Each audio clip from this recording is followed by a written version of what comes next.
Welcome to the midweek mailbag, our Detroit Lions midweek podcast where we answer all of your Detroit Lions questions. Hence, midweek mailbag. Very simple concept. My name, by the way, is Jeremy Reisman. I'm the producer over at Pride of Detroit. You can find me on all those socials at Detroit Online. With me, as always, is the managing editor. I got it right this time. Is the machine. Is at Erik Schlitt on all socials. Erik Schlitt is here. How are we doing, Erik? Hey, buddy. I'm glad to see that you're getting back on socials and expanding, which is it's nice. Look, it's a new world. It's a new world, and it's part of it. I am done expanding. I want to shrink into a little ball, and this is the nice thing is they make apps that can. I don't want to get into it. Together for you, so I don't want to get into it. Hey, you know what I do want to get into? The Detroit Lions having the best record in football, being a unanimous number one team in power rankings, being the best team in terms of DVOA, point differential, what have you. The Lions are atop the league. It is pretty much unanimous at this point, unless you think they have a civilian quarterback. But we won't get into that. Unless you're from Kansas City. Sure. We're here to answer your guys' questions, not throw weird takes under the bus. Although we'll happily do that during the break if we want to. That's part of it. Yeah, that's certainly part of it. Obviously, a lot of questions about the linebacker situation, injuries, and stuff like that. So that's where we're going to start today. Russian Bot on Twitter asks, how many more activations from IR do they have left? I thought they were only allowed 8, and they used on Iffy and plan on using one for Emmanuel Mosley, Broderick Martin, Kaminsky, Ifatu Melifanu again, Jalen Reeves-Maben, Barnes, Anzalone. Am I missing someone, or Anzalone will be playoff anyways when it resets? Okay. You keep track of all of this stuff pretty good. I know you're on top of it, particularly this week because it got a little hairy with the Iffy situation that we didn't really know. We've never really seen someone in the evaluation period get another injury. So now, they activated Iffy. They put him back on IR, so they've already returned him once. They're allowed to return him again. And yes. And the assumption is they plan on doing that. Otherwise, they would have just left him on IR for the rest of the season. So there is 2 of the 8 there. Explain where we are with everyone else. Yeah, this is one of those overly complicated things that only a handful of people actually care about, are sick enough to obsess over and figure out. But yeah, all right. So let's just break it down. First things first. Lots of questions about, does Christian Mahogany, who returned from the NFI, count towards this pool of return players? He does not. He's a separate category. So Christian Mahogany, separate category, out of the window. Their first player that they returned from IR was indeed Iffy, and they only did that in order to have him sit on the roster for a day so that they could replace him back on IR to start that clock pretty as quick as they could, right? So because he has to miss 4 games, just like before, and then he'll have an injury evaluation period, and then he can return at any point during that evaluation period or any point after. Right now, he's scheduled to not be eligible until week 16. So that's Iffy. The second news coming out, and this has not been officially confirmed by the team, but it's been rumored, and we kind of all know it's going to happen. Yeah, Campbell said Martin, it would. Yeah, is also going to be returned to the active roster. That will officially happen tomorrow, but that will be the second one. Now they do get 8 during the regular season, and then they get an additional 2 players that they can return in the postseason. So a total of 10. Right now they've used 2 of the 8, so they still have 6. As far as who is actually going to use those up, I think is a smaller pool of players than what a lot of fans are thinking. Yeah. Kaminsky's not going to fall into that window. Probably Barnes isn't going to fall into that window. He's probably not coming back. Hutchinson's not going to fall into that window. Just those guys might not return. If they do, they would be in the playoff consideration category. The guys that are potentially returning are, as you mentioned, if he could come back a second time. Yep. Emmanuel Mosley. Emmanuel Mosley has a week left in his window and is expected to come back. That would be 4. Alex Anzalone would be back in week 16 as well, You potentially. mean sorry, you mean Jalen Reeves Maven? No, Alex Anzalone would be week 16. Reeves Maben would Oh, be week 14. okay. So I'm not even sure if Eligibility. I'm okay. Gotcha. Yes, Yes, eligibility. eligibility. But Alex Anzalone Eligibility. could very well be one of those playoff ones. Oh, 100%. 100%. Yes. So Sorry. eligibility, Anzalone could come back in 16. More than likely, he's going to be right on either week 18 or playoffs, right? Correct. Yep. Probably, maybe even playoffs. But Reeves Maben is eligible in week 14. So Gotcha. really, it's the next. We have two in the bag, 6 available, and there's really only 3 that people need to be paying attention to. A second one from Iffy, Reeves Maben, and Anzalone Mosley. and Mosley. Sorry, Mosley. I'm confusing everyone again. I'm sorry. That's fine. And then they have an additional 3 that they could use if someone like Anzalone was coming back a little bit earlier, if they needed that. Yeah. And then I think everybody else is kind of like Playoffs. wishful thinking, right? Right. Yeah, or playoffs, right? Right. So it does get overly complicated. But there's still, if they get to the playoffs and some of these guys that haven't returned, Barnes, Kaminsky, and Right. Hutchinson, there's ample spots for all 3 of them right now. Correct. Now Yeah, that so- could certainly change. I mean, there's 7-8 weeks left in the season. There could be there's almost certainly going to be someone that gets injured enough in a serious way that they might go on IR but could return. But I think there is not a scarcity of spots right now, right? No. I mean, look, if you returned, Iffy, Mosley, Anzalone, Reeves, Maben, Kaminsky, Hutchinson, and Barnes, and Kaminsky. Did I say him or did I say Hutchinson? You did. I think That you said both. that's Yeah. 8. That's 8. I mean, like you have 8 spots left. You have those. You could return all of them if you Right. needed to. But you're not. You're not. Right. It's not realistic that you're. And who knows? Maybe someone else will get injured, and that's the nature of the NFL. But they have plenty of spots. Yeah. It seems. I know it. I was just gonna say really quickly. It seems like if we're talking about least likely to return, I feel like Barnes is probably atop that list. Hutchinson is probably very close to right underneath him. Then maybe Kaminsky, which is a little bit more likely. It sounds like, because if you haven't heard, Justin Rogers of the Detroit News reported that his sources say Kaminsky. While I think earlier we thought maybe that was a December return, according to him, it's more like a playoff, if at all. Yeah. Anytime you have a knee injury, and it happens in training camp, you're almost assuredly done. Like it's unusual. It would be unusual for him to be able to come back. So yeah, I'm not counting Kaminsky, Hutchinson, or Barnes in my equation, and if they happen to be ready, they'll have spots. So don't worry about it. All right, next question comes from G Day, Garrett Day on Twitter, asks, what role or impact do you think David Long will have short term and possibly long term? So if you missed the news, David Long, linebacker, veteran linebacker, signed to the Lions practice squad this week. Obviously, kind of a response to the Alex Anzalone put on IR news. They just need bodies there, right? Because they're already kind of putting 2 guys. I think they have 1 or 2 guys on the roster, 2 guys on the 53-man roster who weren't with the team to start the season. Well, it gets a little wishy, because Nowaski was technically a claim. So right, that's what I'm including him, but yes, Nowaski and I forgot Turner. Ezekiel I still Turner, haven't learned Ezekiel Turner. That's right. Yeah, it's okay.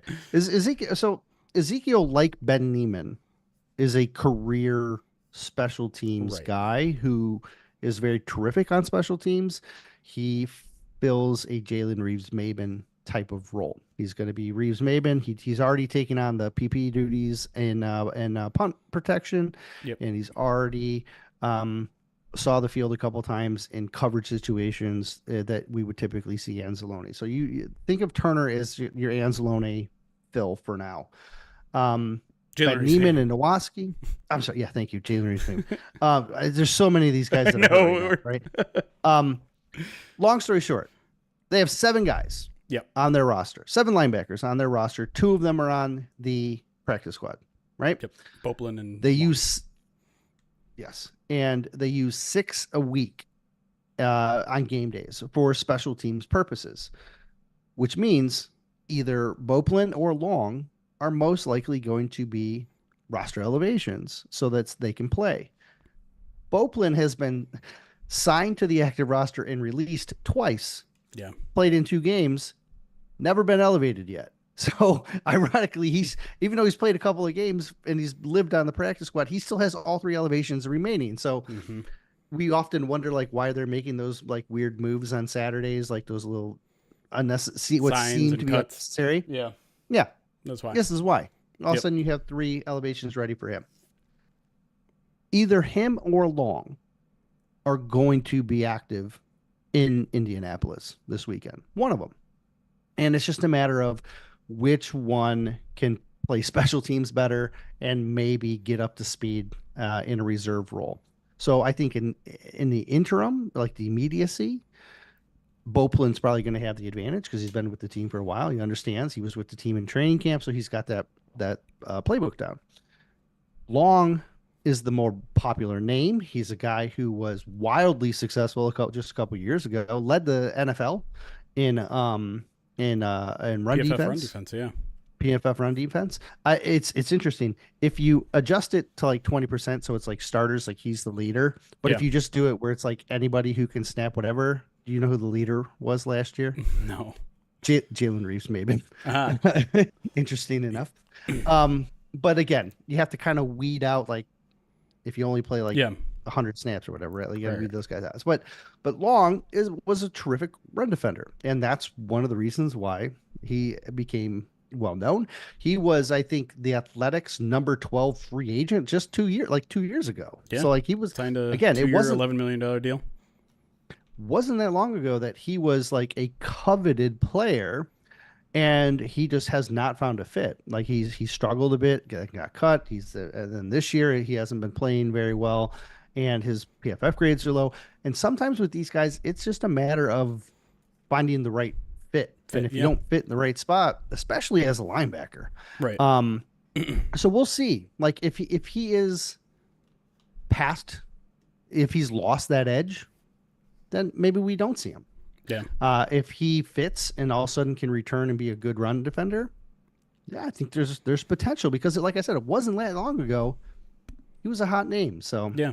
And I mean, I think it's certainly worth pointing out that, his 2023 season with the Dolphins was okay. It wasn't bad. It was pretty good. His 2024 season this year was bad. And there is a notable difference that happened between 2023 and 2024, and that is the Dolphins changed defensive coordinators. It's a new system. It's a completely different fit for him, and it's clear that just wasn't working out. I'm actually a little bit surprised that when the Dolphins waived him last week, he didn't get claimed because he has that kind of, name that kind of notoriety. pedigree, right? Like he was a really good starting linebacker in this league. He started, I think, around 40 games, 35 to 40 games. And it's wild to me that at the midway point of the season, there wasn't a single team that was like, we could use that, just as depth. So I think the Lions are actually pretty fortunate to have him. I'm with you though. I think it's probably Boplin this week. I think you don't know if David Long is going to fit in your system. You don't know if he's going to fit in anything you do.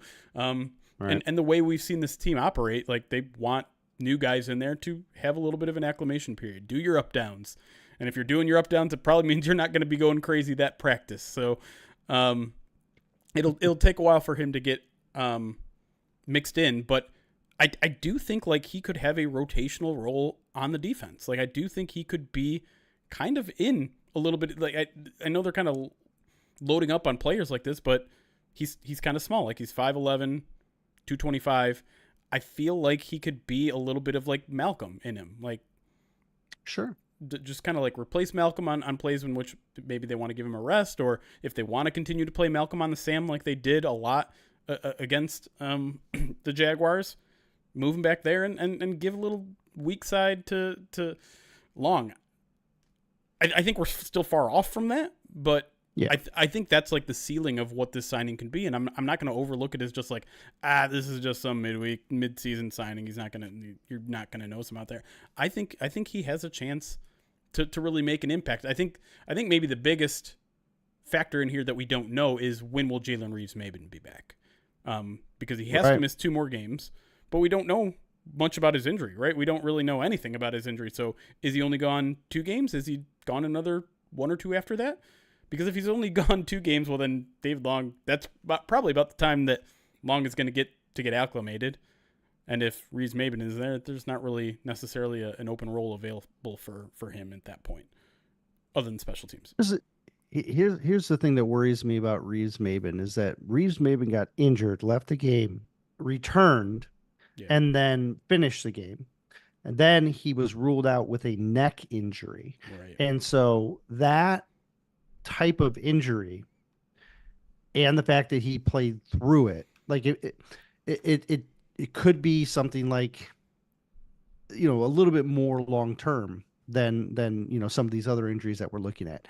Anytime you're talking neck, like there's only like so many things you could do to predicate a stint on IR, right? Yeah. As far as a neck injury. And like, so you're talking about like, there could be some sort of swelling, there could be a fracture, there could be a whole, like you could slip the disc. I mean, who knows what it is, but it obviously wasn't concerning enough to him in the moment. Like he wasn't feeling enough pain that he had to be removed.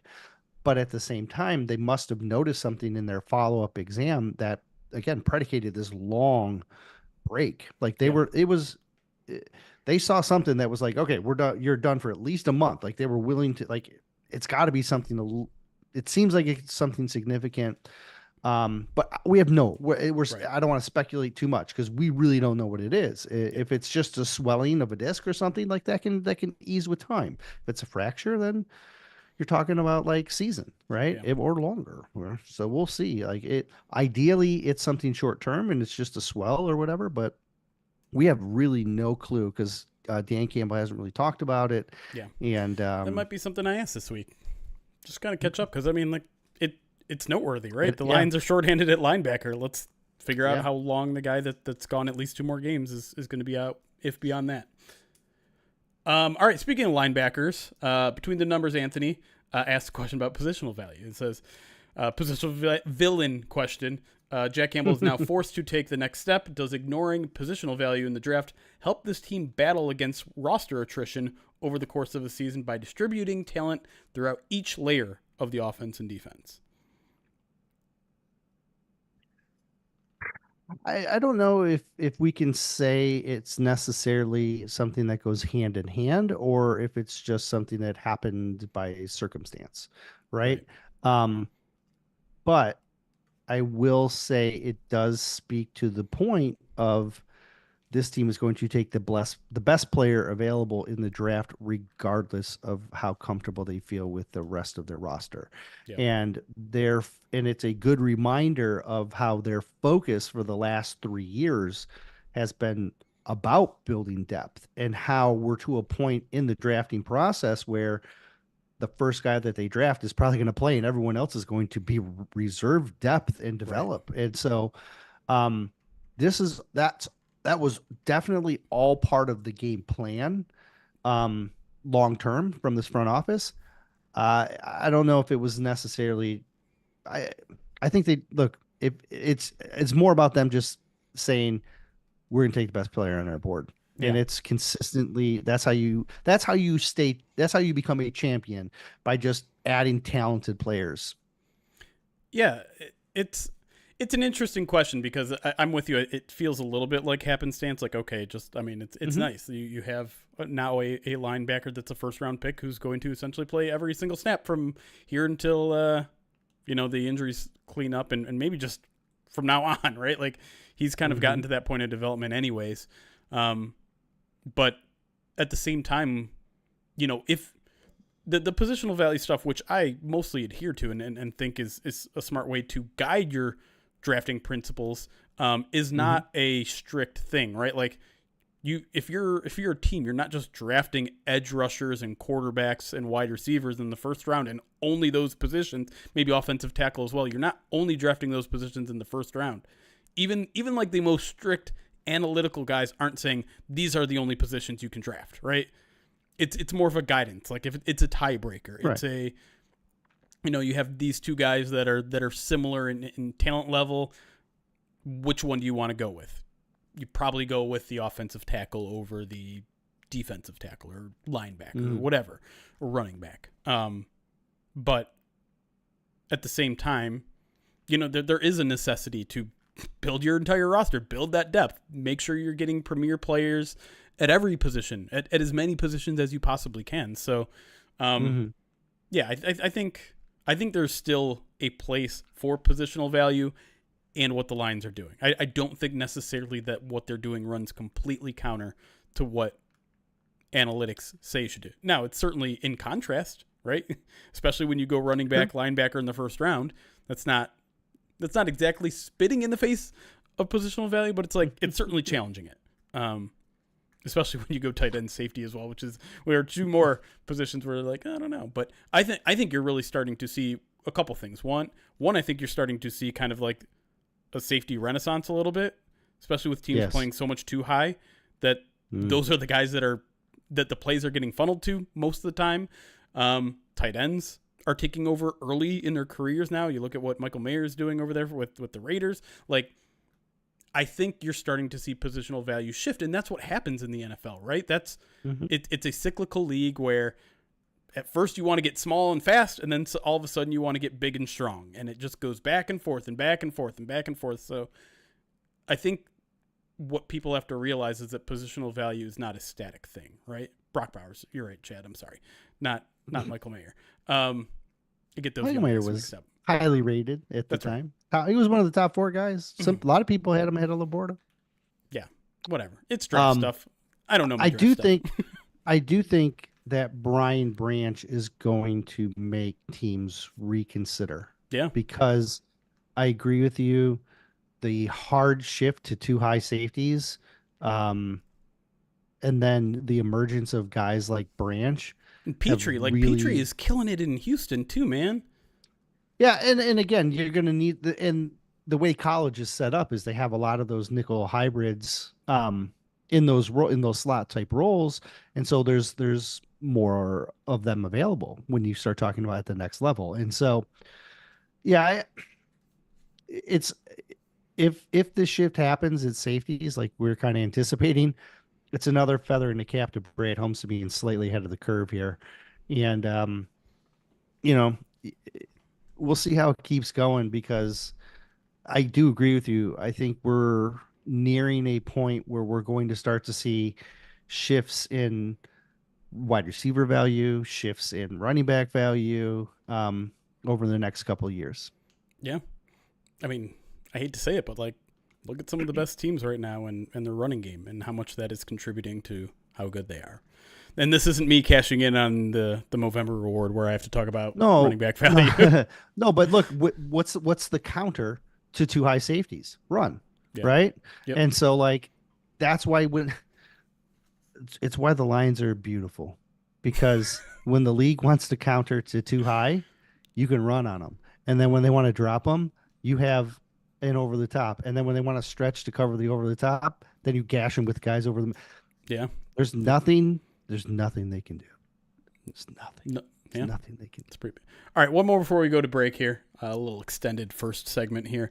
From BK Shaky asks, do you see Iffy and Barnes being re-signed next year?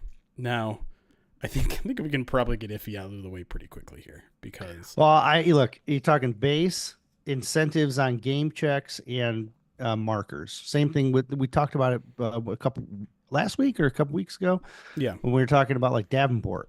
Yep, it's like these guys that can have these long injury histories and only play a game or two and then they're not available. Like doesn't matter how talented they are at this point. Like you're not going to get a offer with much guarantees. Right, and listen, like.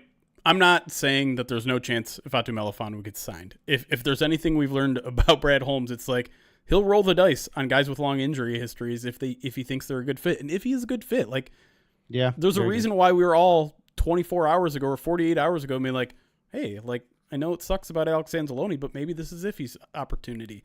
And then we get the news that Iffy's not going to be back for another 4 weeks at least. You're like, well, that's a pretty big bummer because he could have been a really important tool to this defensive scheme in the last couple months of the season. So he's an important piece, but they also like Brandon Joseph. They also like Lauren Strickland. I mean, he's been hanging around the roster for a little bit here too. They have developmental guys that can take over. And so if if he is not willing to accept a minimum salary deal with a bunch of incentives, there's no reason to keep him around, right? Yeah, unfortunately, like they'll just re-up. Yeah. Like they'll go somewhere else.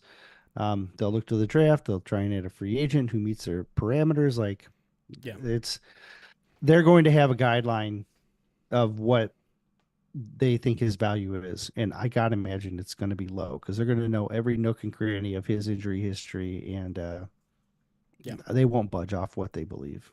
Barnes is kind of a interesting conversation too, because we know they love him a lot, right? We know they've seen the Derek Barnes rise coming for the past 2 years before any of us did, right? I think we all kind of wrote him off after the first 2 years of his career. Year 3 has the breakout year. Year 4 they I won't say they designed a role for him, but they had a very specific role in mind just for him, and kind of a fluke injury. There's not a long injury history with Derek Barnes at this point. I think the chance that they bring him back is much stronger, and I think they'd be willing to pay a more robust amount for him. The question is, what is the market outside of Detroit for someone like Derek Barnes? And I can't imagine it's that big. So I think there's a pretty decent chance that Derek Barnes comes back. Yeah, if you keep the same scheme, the Sam role that he played, there's not a ton of guys that can kind of fit into that. There's not a ton of guys coming up out of the draft that can fit into it. And it's just it's an unusual position, and they utilize it a lot. Now, if they're going to change defenses, and there's a chance they might, especially if Aaron Glenn, right? If Aaron Glenn, if he goes, whether he stays or not, right? I guess, even if he stays, he might change it again. But I do think he has a unique skill set. They love his character. I also think there's a cap on him though, and he would have had, if he would have stayed healthy, I think it really would have increased his chances to land a pretty good deal. But I think that injury was horrific timing for him. Yeah, that's real rough. That's why players push to get paid as early as possible. But unfortunately, didn't work out for Derek Barnes there. But like I said, like that to me shows, like if he had a full season at the Sam linebacker position, you're right. Like there would have been a pretty strong market for him. There isn't necessarily that now. And so I think it increases his chances of staying in Detroit.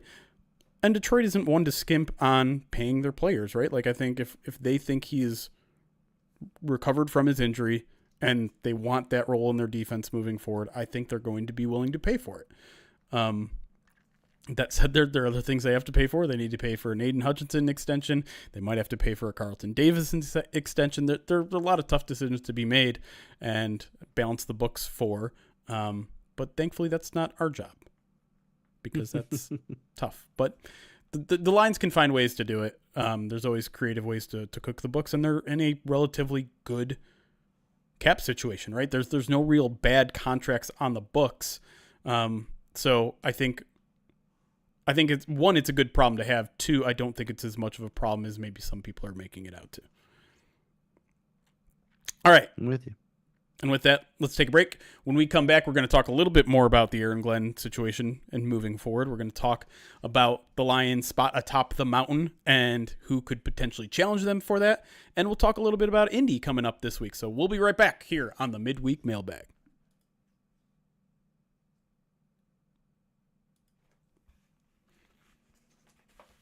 All right. What's up, everybody? I saw a Jeremy tweet on TikTok set to Creed. Is that true? Please tell me that's true. What's up, Ruby? Let me get to some alerts here. Not too many of them. But there was a surprisingly high amount of off-stream donations that I want to get to.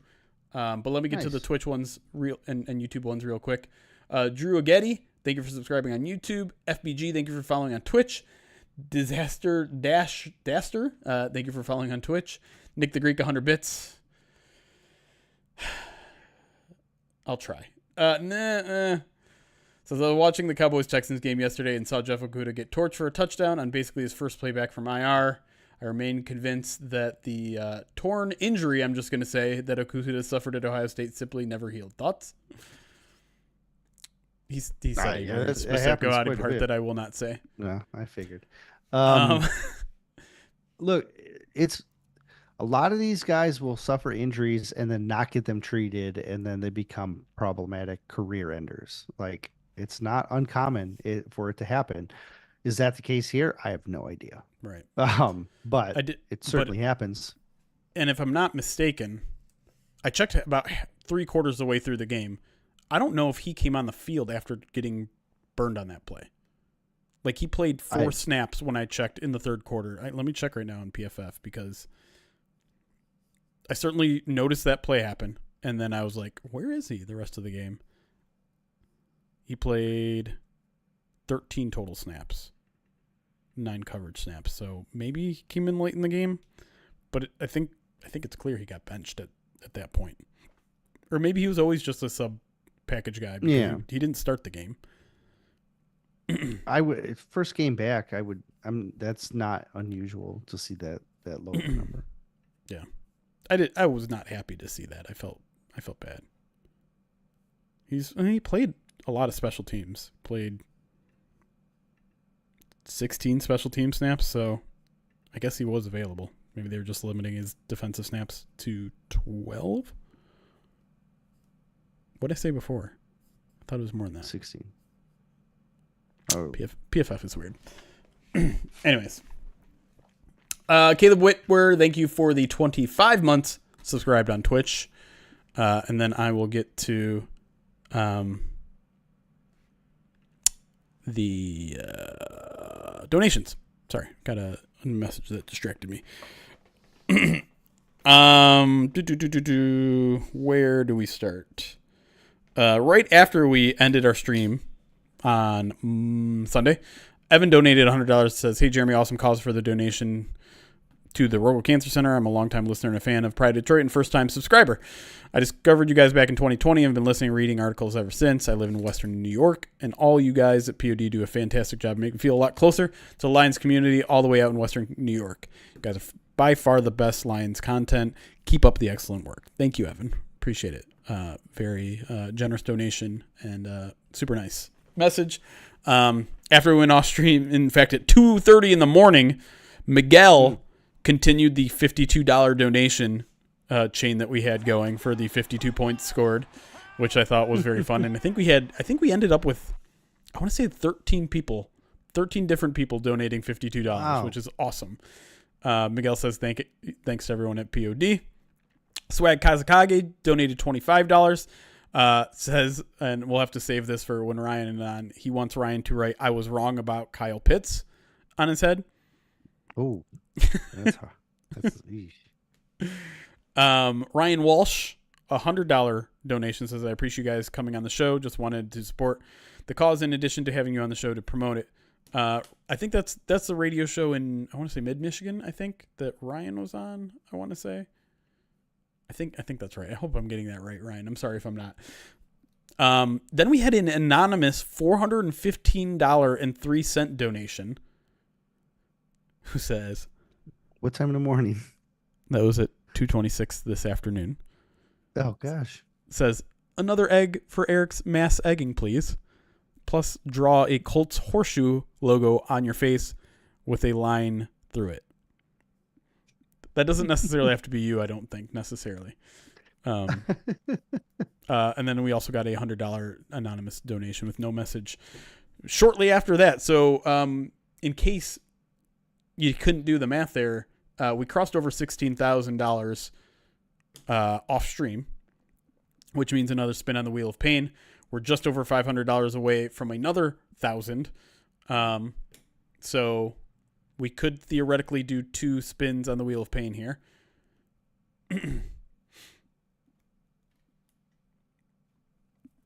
There you go. Jill's got the figures in the Twitch chat. What is that? Is that the egg numbers? That's my counter. You got 13. You got a baker's dozen to do. Yep. When are we going to do that? I don't know. because I'm going to be honest. If we do them all at once, Mm-hmm. I'm going to have to prepare. Like last time I had a tarp laid down Yeah. and it was like a shooting gallery Yeah, it was. and they just went bananas. My my daughter still talks about that time she was on YouTube and got to throw eggs at daddy. Uh, yeah, That's the such a kids funny will, way to put yes, it.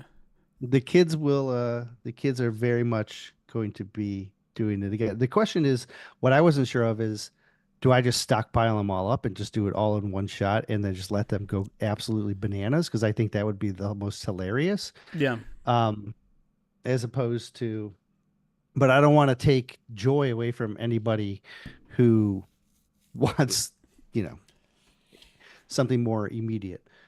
So off air, I'll just keep adding. I'll keep adding to the pile, and then until I hear otherwise, I'll just keep adding to the pile.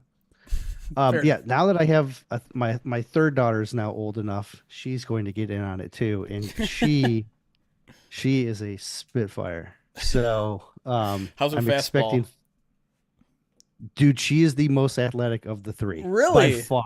Oh yeah, Oh, yeah, yeah. I'm a little worried. She's 4, and I'm a little worried about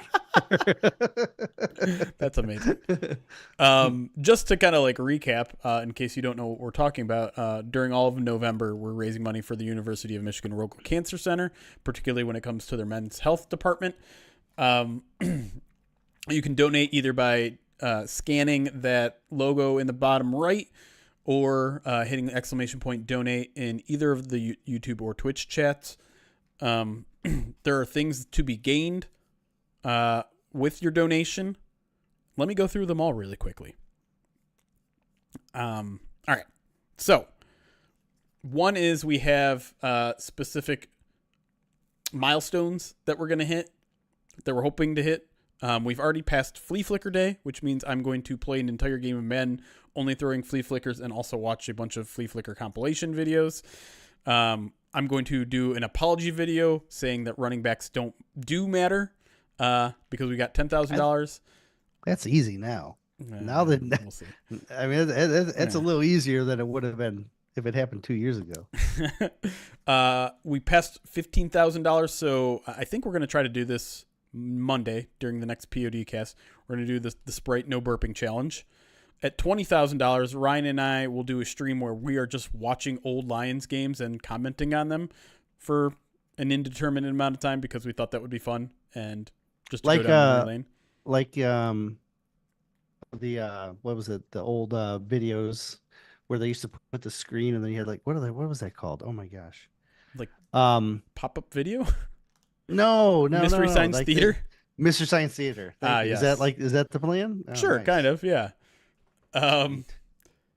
At $25,000, if we get there, I'm going to attempt to field kicks from Lions punter Jack Fox. I've already talked to him and the Lions about it. We'll live stream it. We might even get a like Lions produced video out of it. Maybe we'll see. If I was said that's a possibility. So I'm not going to try to overpromise, but that's something that could happen.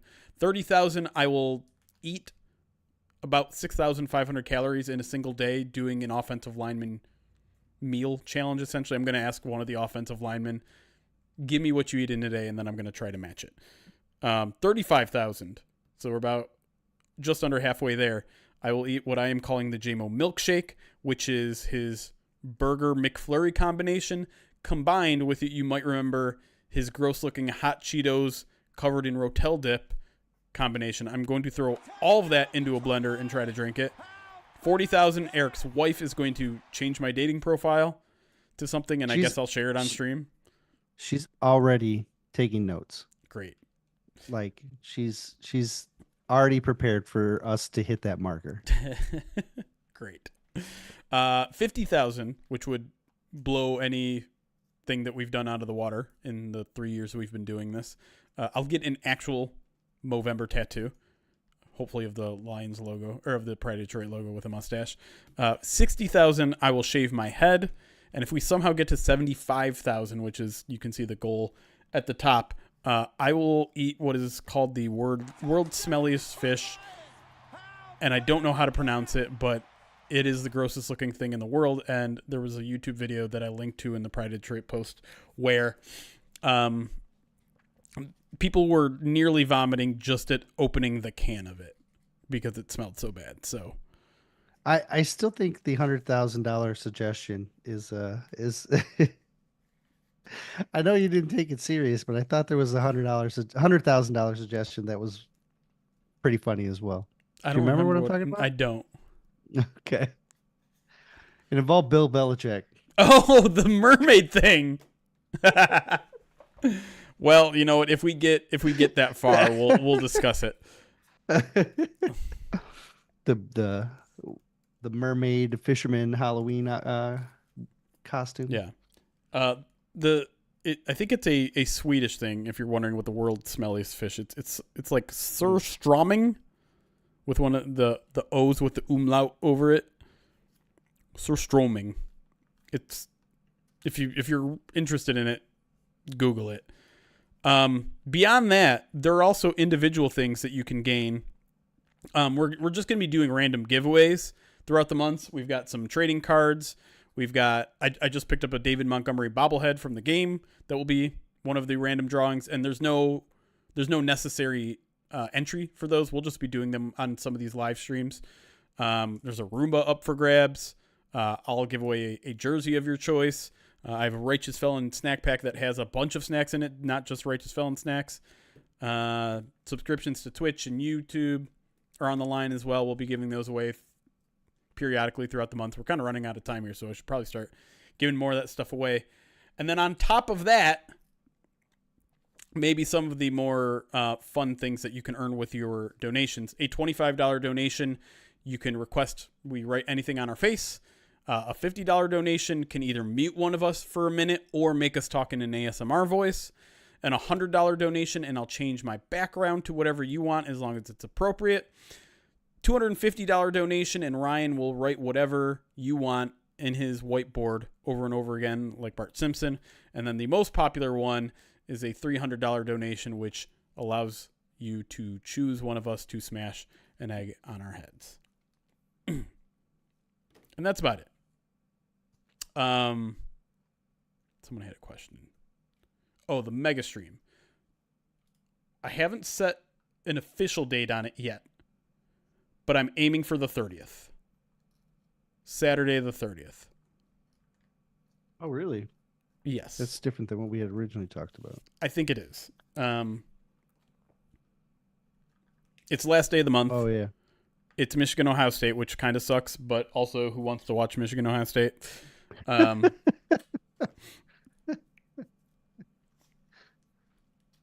So I think that's what we're going to go with. You know, the guests that I'll have won't be traveling that weekend, which is nice because Lions play that Thursday and the following Thursday. So the one thing I have to make sure of is that the Lions aren't going to have media availability on that Saturday, which they could. I don't think they will, but they could. Yeah, that's the tricky thing because of the Thursday night game. Yeah. I think that would be a no, but yeah, they probably will on Sunday. Know. That's the thing. I don't know. They have, if they're doing it on Sunday, it's out of the kindness of their own heart because technically they don't have to. Right. They can just be like, too bad. Yeah. I think they might practice on Sunday and just tell us to go kick rocks. Right. You know what I mean? But yeah, I'm not 100% sure. I'll be honest, I haven't even begun to reach out for anybody for guests during that entire stream. I mean, we could bring Dane Brugler out there, but I'm going to be honest, Krolik, I don't think anyone particularly cares about the draft right now, like in Lions land. I haven't heard a single person like legitimately talk about it. But Brugler is obviously a superstar, and it's an honor to talk to him when we do get the opportunity. So, not out of the question. All right. A couple more alerts on Twitch came in while I was doing my whole spiel. Akumizer, 18 months, says, Hola from Panama. Says, enjoying retirement, but miss going to games. Go Lions and fuck cancer. Thanks, man. Yeah. I mean, I can't complain about... I wouldn't complain, I should say, if I was living life feet kicked up in Panama. MNUFC, 43 months subscribed to the channel. It says, big fan of Jeremy's recent hat glow up. It is a new hat. I bought 2 new hats the other week. Quick story time. I went to the Apple store to get a new battery because mine was very much not fully charging anymore. Exactly, Mookie. And it was in a mall, and I feel like I haven't stepped in a mall in years. It feels like kind of walking into a time machine to the 90s, but I kind of loved it. I kind of loved being in a mall, and it was actually kind of crowded for, I think it was like a Friday afternoon, evening. And I'm like, you know what? Let me walk around and see if I want anything. I'm like, oh my God, all my hats are terrible. They're 10 years old and covered in dog fur. Let me go check out Lids. I got a couple hats. It's not my best story. That's kind of the end of the story, but I'm just like, hey guys, the story basically was, hey guys, remember malls? They're still out there. I almost got a Cinnabon, but nah. Our Nick, thank you for the 44 months of skipping my meeting tonight to join this show live because the Lions and Pewdie are awesome and work is dumb. Hey, don't get fired on our account. That we're not responsible for that. Oh, what hat did he have? I don't think I know what Zadarius Smith's hat looked like. How much should we donate to Jeremy to do a mock? Why would you even want to see me do a mock draft? I couldn't name anybody in next year's draft. Cortland Loveland, first overall. There you go. That's my mock draft. Wear yoga pants in the mall? Is that even weird? I'm about to donate $100 to make Jeremy change his background to a photo of his favorite stand-up comedian, Jeff Dunham.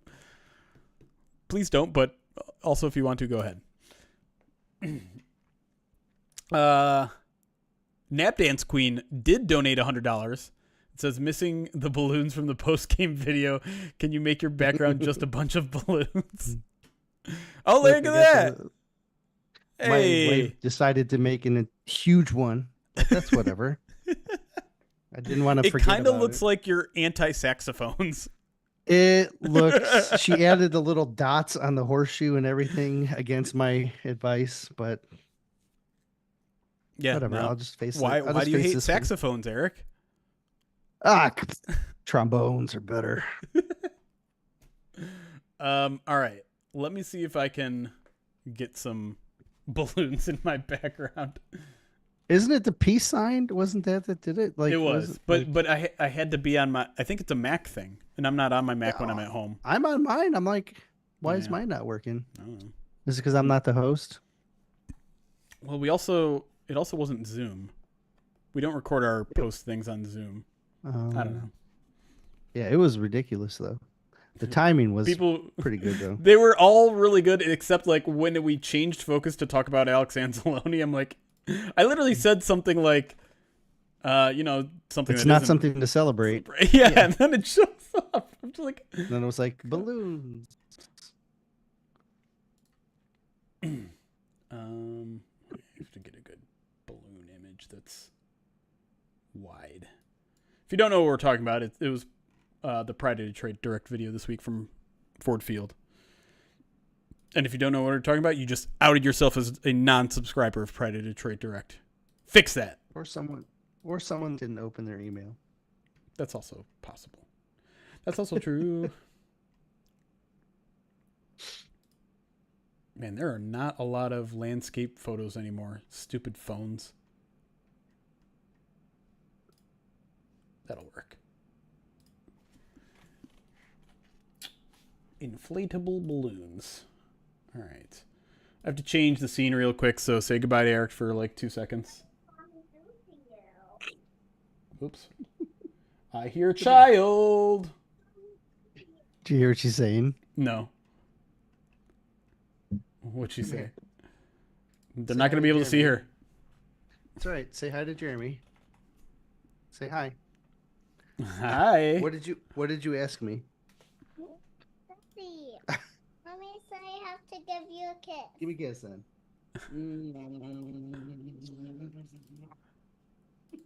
She said, What did mommy do to you? That's funny. Hold on. Hold the phone, everybody. I know you can't. Why won't you drag? Oh, that's fine. There you go. Balloons. Balloons. Perfect. Sorry, Nick the Greek. You've been beaten to the punch. But thank you for the $100, Nap Dance Queen. Do we want to spin the wheel now? Should we wait till the end? Are you doing it once or twice? Well, so far it's only once. Also, okay. Oh, I thought you said you had two of them. Well, if we raise another $482.04, then we'll do a second. Well, I think if you did it now, would it impact your ability to maybe in the second half of the pod, right? Like so. I think we should do a giveaway instead. I agree. Okay. What do we want to give away? You know what? Let's give away a few things. Let's give away some more cards and then maybe a Twitch subscription for 6 months. Ooh. But yeah, let's do those two things. Now, if you're on YouTube, I'm sorry to say that I need you to come over to Twitch because the way I do these giveaways, I can only do them on one platform at a time, and I quite frankly don't know how to do it on YouTube. So if you're on YouTube, jump over to twitch.tv/Pride of Detroit right now. Make an account. It's free to make an account. It's not complicated. And also, by the way, if you see JT Sam, I still need to connect with him about the cards. Because he won something and I haven't gotten in connection with him yet about him winning his cards and sending them out. I did send the Calvin Johnson bobblehead out today. So congratulations to I'm drawing a blank on your name. I'm sorry. Did you notice that well, you probably didn't, but for fans who have season tickets that got both Jameer and Montgomery bobbleheads, they may notice that if they put them next to each other, they connect. Yes. Pretty cool. Jack Churchill. Yes, Jack. I literally wrote your name on the package today, and you guys know I called Michael Mayer, what's his name? Or Brock Bowers, Michael Mayer. Yeah, it's a double letter. It's the alliteration that kills me, honestly. Ken Fletcher, $25.04 donation to the Rogo Cancer Center says, "Can I get either one of you to write their favorite Lions quarterback pre-Matthew Stafford on your forehead? Also, thank you guys for Movember. Love this every year." Oh. Ooh, that's easy. Is that yours? Yeah. If I'm being true to myself, like in the moment, I was a Joey Harrington fan. Yeah, sure. Rodney Pete. Loved Rodney Pete. Like in retrospect, I think Charlie Batch is up there. Oh yeah, local kid. Yeah, for sure. Rodney came out in the same draft as Barry Sanders, and Rodney is who got me interested in the draft because I really liked USC and I really liked Michigan, and they used to play each other in Rose Bowl all the time, and Rodney was just unbelievable at USC. And he went in the 6th round, and I didn't understand why.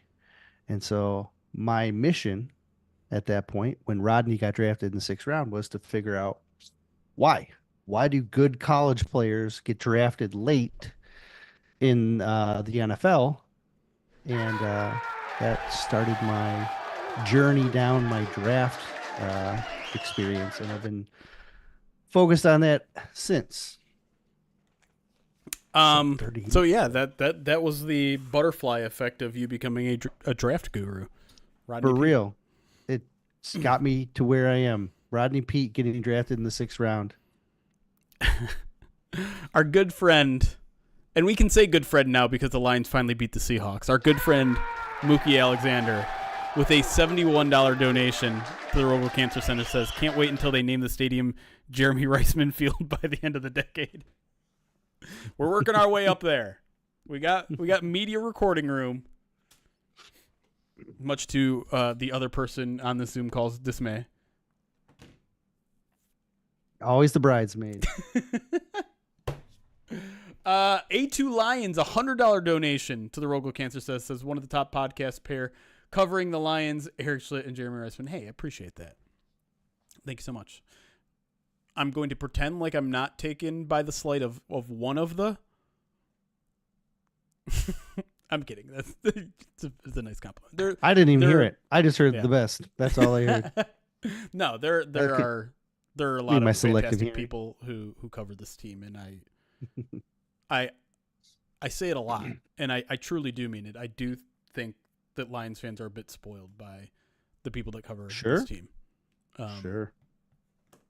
And you know what? I like all of them have podcasts now. A lot of them newly have podcasts, and I like listening to all of them. I don't get an opportunity necessarily to listen to all of them every week because I'm a busy man, but you know, it's a 25, 30-minute drive to Allen Park. I can usually catch one or two of them a week, and they're doing a good job. So if we're not enough for you, there's plenty out there that are doing some good stuff. So there you go. I called it one of the best midweek podcasts. Did I say that? One year? Yeah, a couple weeks ago. You're like one of the best midweek podcasts. Because I gave you credit for it. I was like, I do kind of remember podcast on Tuesday at 7:00 at night that you will find specifically about the Lions. Oh, at this moment in time, you will never not find a better live Lions show anywhere in the whole world. All right, let's get to the giveaway that I said we were going to do like 10 minutes ago. Nightbot changed everything, the way everything looks, so it's a little bit different. This is YouTube. Hold on. Is that right? Am I on YouTube? Hold on.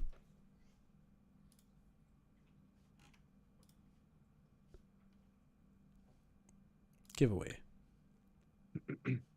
Keyword giveaway. It was a different era, Nick. Okay. Settings. Keyword giveaway. Okay. So this will be let's start with a 6-month subscription to either YouTube or Twitch, whichever one you prefer. I'm not 100% sure how to do it on YouTube, but I'll make it happen. I'll figure it out. So keyword, Zazu, stop looking. Oh, you have a suggestion. Machine. All right, fine. Machine. So all you have to do to enter, Caleb's already in, as you can see, because he made the suggestion. Type the word machine. It doesn't have to be capital. And you're entered. That's it. That's all you have to do. And you have to be on Twitch. Jesus. Look at it go. And then in a couple minutes here, we'll choose a winner. No entry necessary. You don't have to have donated. It's nice if you have, but no need to. We'll just pull this out. We'll minimize that. I'll just put over my face so you can look at Eric's pretty forehead. So obviously, if you're already a subscriber on Twitch or YouTube, or a member on YouTube or a subscriber on Twitch, I can either extend you for 6 months, or I don't know.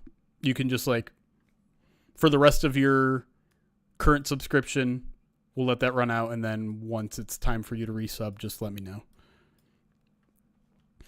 We're at 69 people entered in the chat. What? What's that? Oh, so a bunch of you are already subscribers entering. I mean, I guess if you're a subscriber on Twitch and you want to be a subscriber on YouTube, or a member on YouTube, or a member on YouTube and you want to subscribe on Twitch, we can make that happen too. All right, I'll give you guys 30 more seconds. Just all you have to do to enter is type in machine. I'm not a ghost. I'm here. No spaces. Poppy, I don't know if that's going to count. Why are you acting scared? Is there something scary about my face? How dare you? You can type it more than once, but it's only going to count once. 5 seconds. 4. Stop yelling.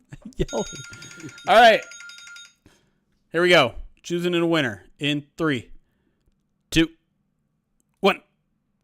Sports Turf Pro.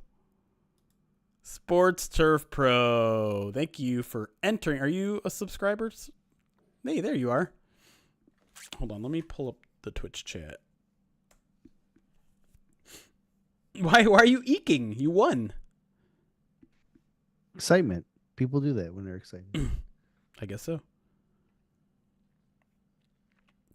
You are a subscriber. So I'll leave it up to you if you want to become a member on YouTube or if you want to if you want to just stop your subscription when it's up and then I'll extend you 6 months. Either one. I'll just send you a DM right now so that we're in conversation. How do I do that? Oh, right there. Wait, is that right? Whisper. Okay, you have been whispered. All right, let's reset. And this time, let's give away another 2 cards.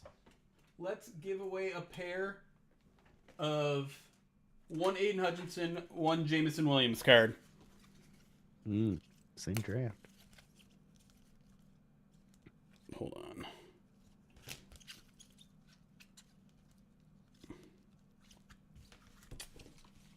I know we have 2 Hutchinson 5-packs, and I want to make sure I don't lose those.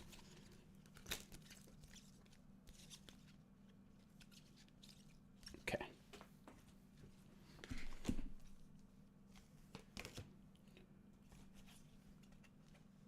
There are 4-packs? Wait. Okay. We have a 5-pack and a 4-pack and 2 more JMO Hutchinson duos. So let's give away another JMO Hutchinson duo. I believe they're both rookie cards. They are. So it's a Panini Jamison Williams rookie card. And I believe this one is also Panini. Aiden Hutchinson rookie card. Chronicles, whatever that means. Come in little protectors. All right. Let's do another giveaway. How do I reset? Settings. Keyword giveaway. Keyword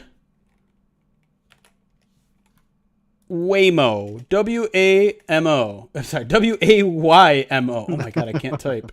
Hold on. Don't type it in yet. Don't type it in yet. It won't count. Wait. Hold on. How do I clear? Hold on. I have to reset all entries. Okay, now you can start typing it in.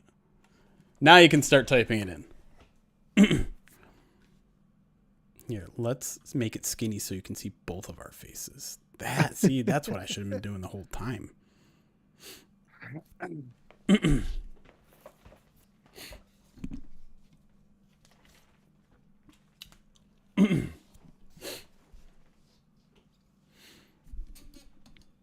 In the meantime, 100 bits from Nick the Greek says Erik has this old school intuitive football knowledge because he started trying to make sense of the sport when there was no internet and the level of TV analysis ranged from uninformed to overtly drunk.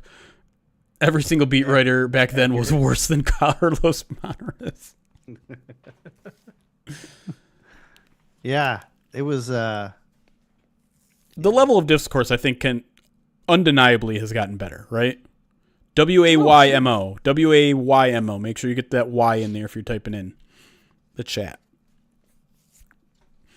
But yeah, I mean, I think the availability of film, the availability of stats, advanced stats, all that sort of stuff, has forced beat writers to become kind of students of the Sure. game in a way that Sure. maybe wasn't as necessary back in the day. I think an expanding knowledge of within the fan base also accelerates that, right? Right. You have, and then you have different forms of media, which accelerates that as well, which allows people who are obsessed with like nuances of rules and stuff, like the two of us can Yeah, right. can have an outlet, and that Yeah.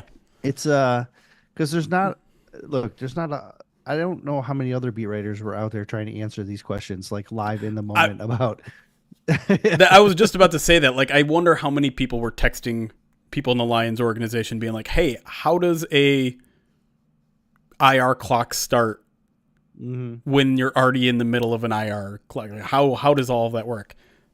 I don't know how many people have that much interest in it. I also don't know how much interest the general public has in it. Like, us chasing down those answers, is it worth it in the long run in terms of like yes, how that 100% translates to page views? I don't know. I don't particularly probably care doesn't. either, because honestly, like, it matters to me. Like, I want to know. I want to know the answers to those questions. I want to, because there are these crazy diehard fans that want those answers immediately. And I don't love having to say, like, listen, this is something I've never seen before. I don't know the answer to. I'll openly admit that stuff. I don't want to make things up and pretend like I know. But I don't like not knowing things that are rules. Yeah. There's a handful of things that I've asked that I've never got answers on, and it's low key makes me It's frustrating, right? very uncomfortable. And Yeah. what's most frustrating is that just like these aren't publicly available easily. Like things that should be simple answers to new roster rules and things like that. They're just you can't just be like, oh, let's pull up the NFL website and look at the practice squad rules and things like that. Like, for example, a player like Ezekiel Turner, who was elevated once, then signed, and if he does eventually get cut and then put back on the practice squad, does that one already count towards his 3, or does it reset because he had to clear through waivers? I've asked that question multiple times, and I've never got a definitive answer. Yeah. I feel like the answer is almost certainly yes, it does count. Do you know how many people but I don't know. don't care? Or there's like 8 people who want to know that. There's like 8 people who care, but like I have asked that question probably more times than there's actually people that want to know, because I want to know. I want to have all of that knowledge. All right, so people coming in late. These two rookie cards, Aiden Hutchinson and Jamison Williams, are on the line. All you have to type is Waymo in the Twitch chat. If you're on YouTube, you got to jump over to Twitch real quick. I'll give you guys one more minute. Sign up on Twitch, make an account. If you win, I will DM you on Twitch, and then we'll set up where you want me to send it, all that sort of stuff.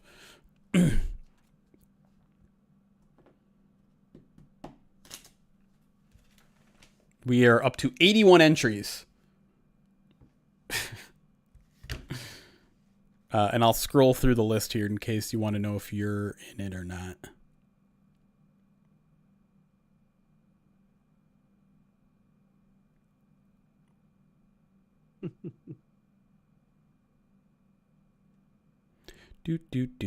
do.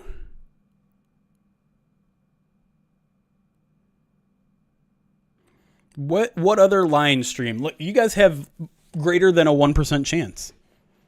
There's less than 100 entries to win some real cool prizes. And listen, the coolness of the prizes are only going to go up. And if you're a Pride Detroit Direct subscriber, you know that there's an event at the end of the month that we might have more giveaways, more prizes for. So, wink. We're going to announce that very soon publicly. Hey. All right, 10 seconds left to get in. 10, 9, 8, 7, 6, 5, 4, 3, 2, 1. Is it my birthday? Because of the balloons? Mm-hmm. Yes. Kick Puncher!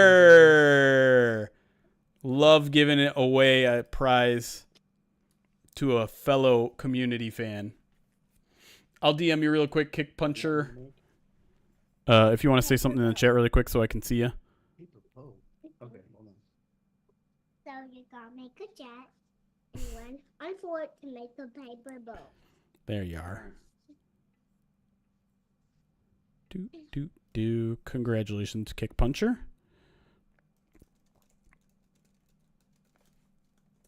Okay. I think it's time to end the break. Well, actually, you know what? We haven't answered any of your actual questions. We've just been kind of messing around. So if you guys have any Lions questions, we can get back to some Lions talk real quick. And then we'll jump back into the show and answer some of the questions from YouTube. Like a penny in a pyramid. Erik, yeah, exclamation point PODD. Right there. Someone already did it for you. But it's just prideofdetroit.com/subscribe if you want to become a Pride of Detroit direct subscriber. Also, if you donate $100 to the Rogel Cancer Center, you're going to get a free Pride of Detroit direct subscription all the way through training camp next year. So you'll get all the awesome daily training camp videos that Erik and I do next year. We will send those out to those who have donated at least $100 to the Rogel Cancer Center at the end of the month. So you won't get the Pride of Detroit direct subscription newsletters from now until the end of the month. But you'll get them at the end of the month. So if you want to get it sooner, you could just pay for it. It's $50 a year. But that's where we're at. It is not my birthday. Which injured players might actually make it back this year? We kind of talked about that a little bit. I think the ones you can probably feel pretty confident in are well, we talked about a little bit. Like, we don't really know what Jalen Reeves-Maybin is dealing with, so I wouldn't count on him. We know that Broderick Mart is now coming back tomorrow on the 53. Emmanuel Mosley, you can expect on the 53, I think. And then I would say, like, even Iffy. Like, the fact that they took him off IR and then back on IR suggests they think he can return this year. Otherwise, they would have shut him down. So I think you could expect Iffy back at some point. Who am I missing? Reeves-Maybin? Reeves-Maybin, we don't really know. Mm-hmm. Yeah. I don't know. Like, I don't feel... Kaminsky seems like it's possible for the playoffs. I think you can expect Anzalone back for the playoffs. Here you go, sweetie. Do this. You didn't do this? Is this different? You say hi to Jeremy. All right. Take your boat back to mommy. Who else? Hutchinson, I don't know. I think they're trying to. I think he believes he'll be back. I'm not sure I do.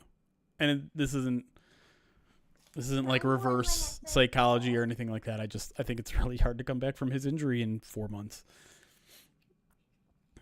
I think it's great marketing. Yeah, that too. And Barnes, I don't think is coming back either.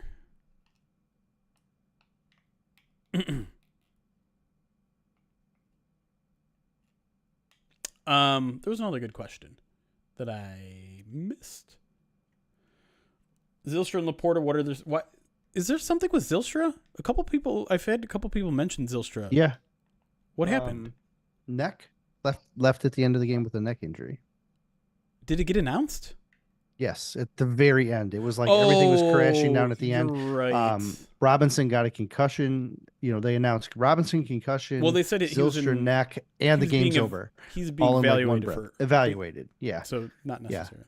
Yeah. The press box guy was like, "Oh, Shane Zylstra has a neck injury. He's questionable to return. Allen Robinson is being evaluated for the concussion protocol, and that's the end of the game. Thank you so much."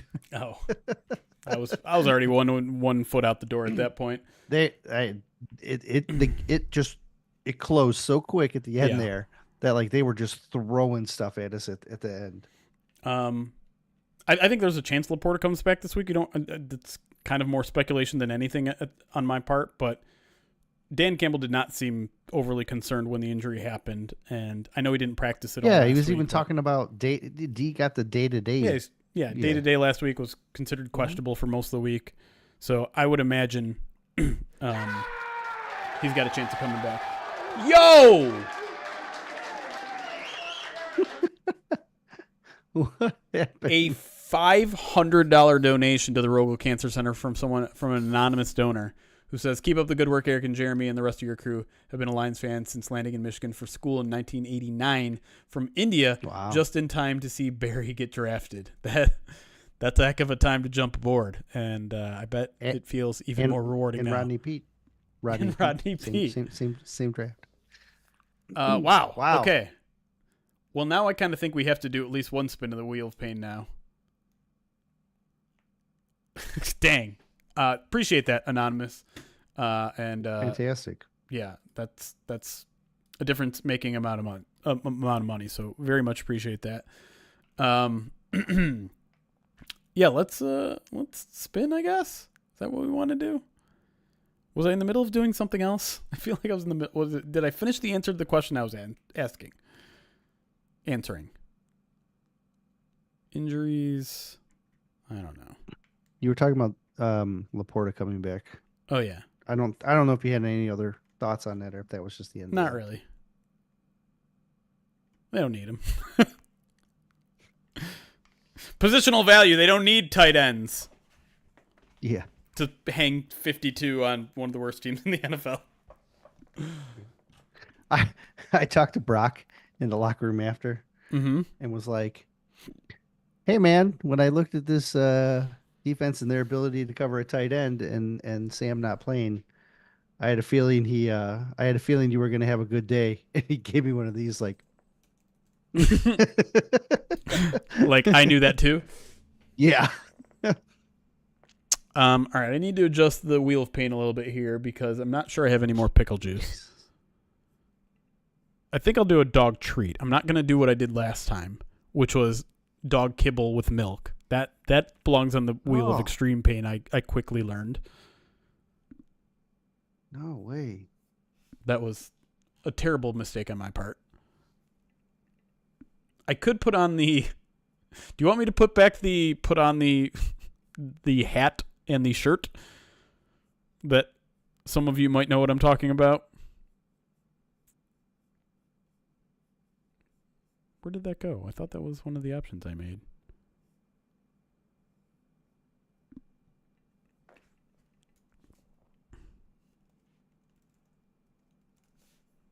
All right.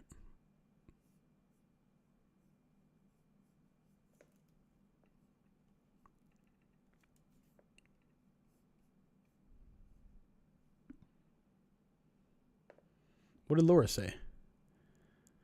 We have lots of pickle juice. Make Eric do it. Do you like pickle juice? No, Georgia does. Really? Yeah, she's a kook. All right, we'll put pickle juice up there too. We'll have a pretty big one here. Yeah, that seems fair.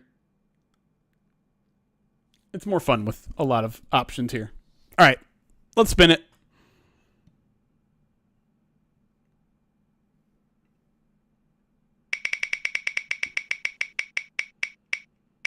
No, the Vegemite. No. All right. Don't people actually like that? Like it's they like like a little bit of it. Like you're supposed to spread it really thinly on toast.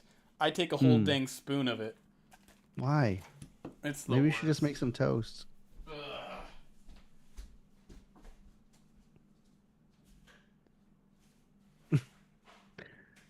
Those. Oh! Did I mess it up? I think I did. Sorry. Oh yeah, sorry. Yeah, I know. A whole spoonful is a bit rough though.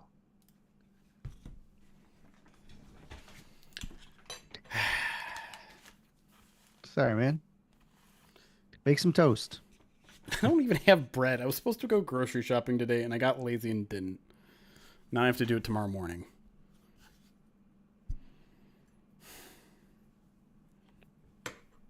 Oh, it comes in a squeeze bottle too. That's certainly helps, I think. That's a big spoon.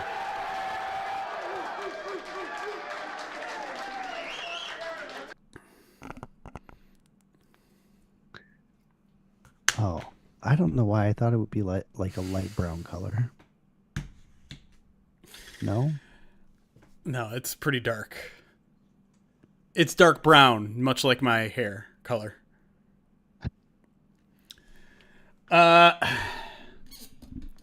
Before I do this to myself, someone named Jeremy's mom donated $500. Says, so proud of you and the crew of Pride of Detroit.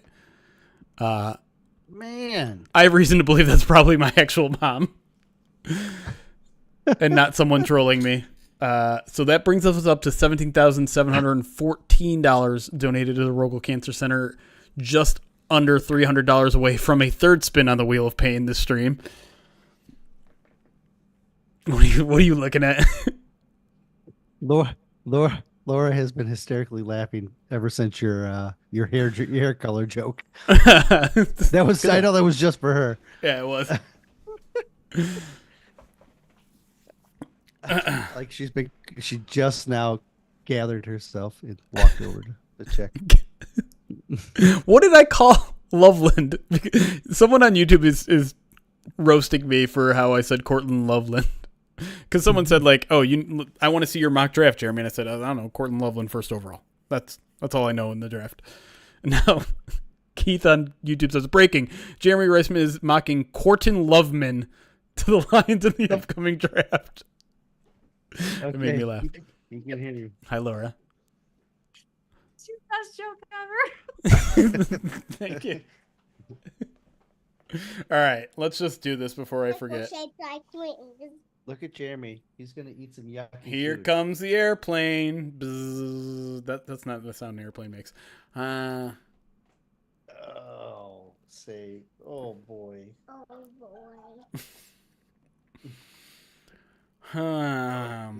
Does Jeremy look happy or unhappy?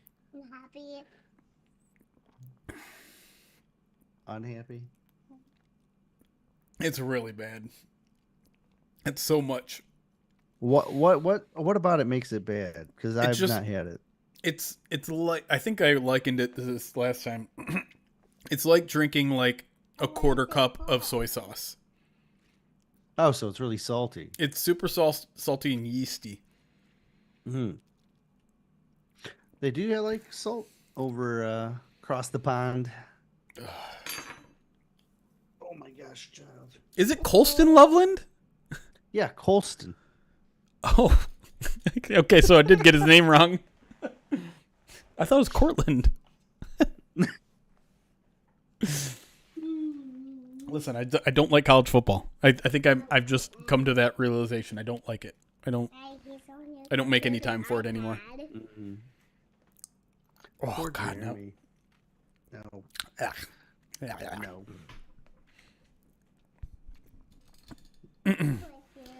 Do you and Eric Jeremy. celebrate Thanksgiving on Thursday with having work to do, or do you do it another day of the week? It's his birthday. Generally speaking, we both get some time to celebrate it.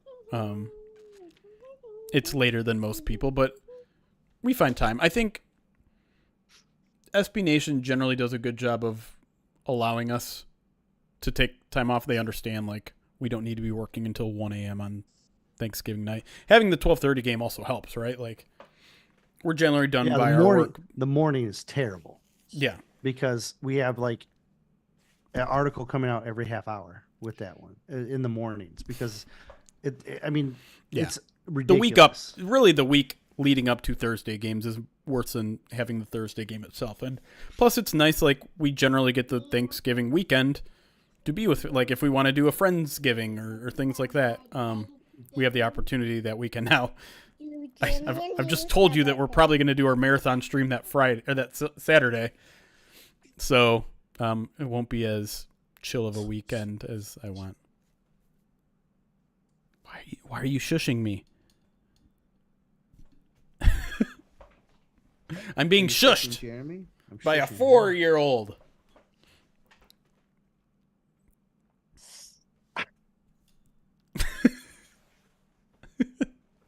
Okay. Oh. Ow. All right, go see Mom. I mean, hopefully we can nap through the second half of the Lions game, to be quite honest. Paper ring. What? Paper ring. Okay. She needs paper rings. Give her paper rings.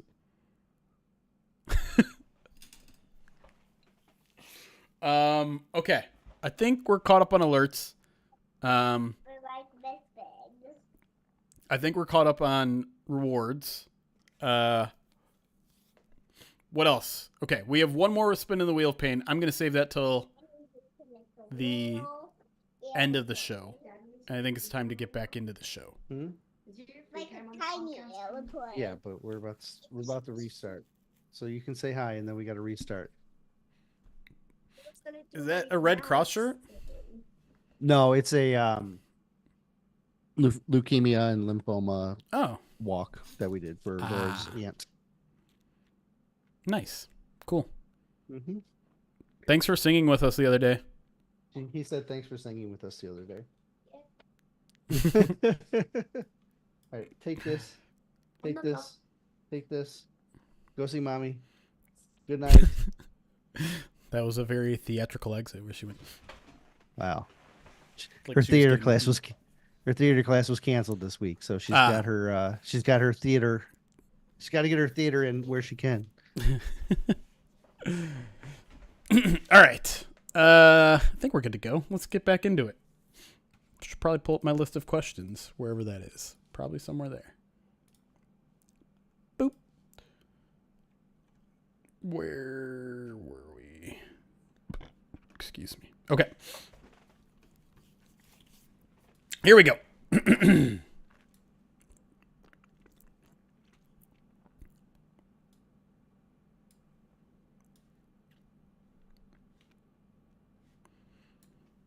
Welcome back to the midweek mailbag here in week 12, Colts Lions week, as we continue to answer your Lions questions here live on YouTube and Twitch, or just on whatever podcast platform you want. But if you do want to join us, youtube.com/@PrideDetroit or twitch.com/PrideDetroit. We just gave away some prizes for Movember. So if you're just listening on the podcast, you're missing out on a chance to win some prizes.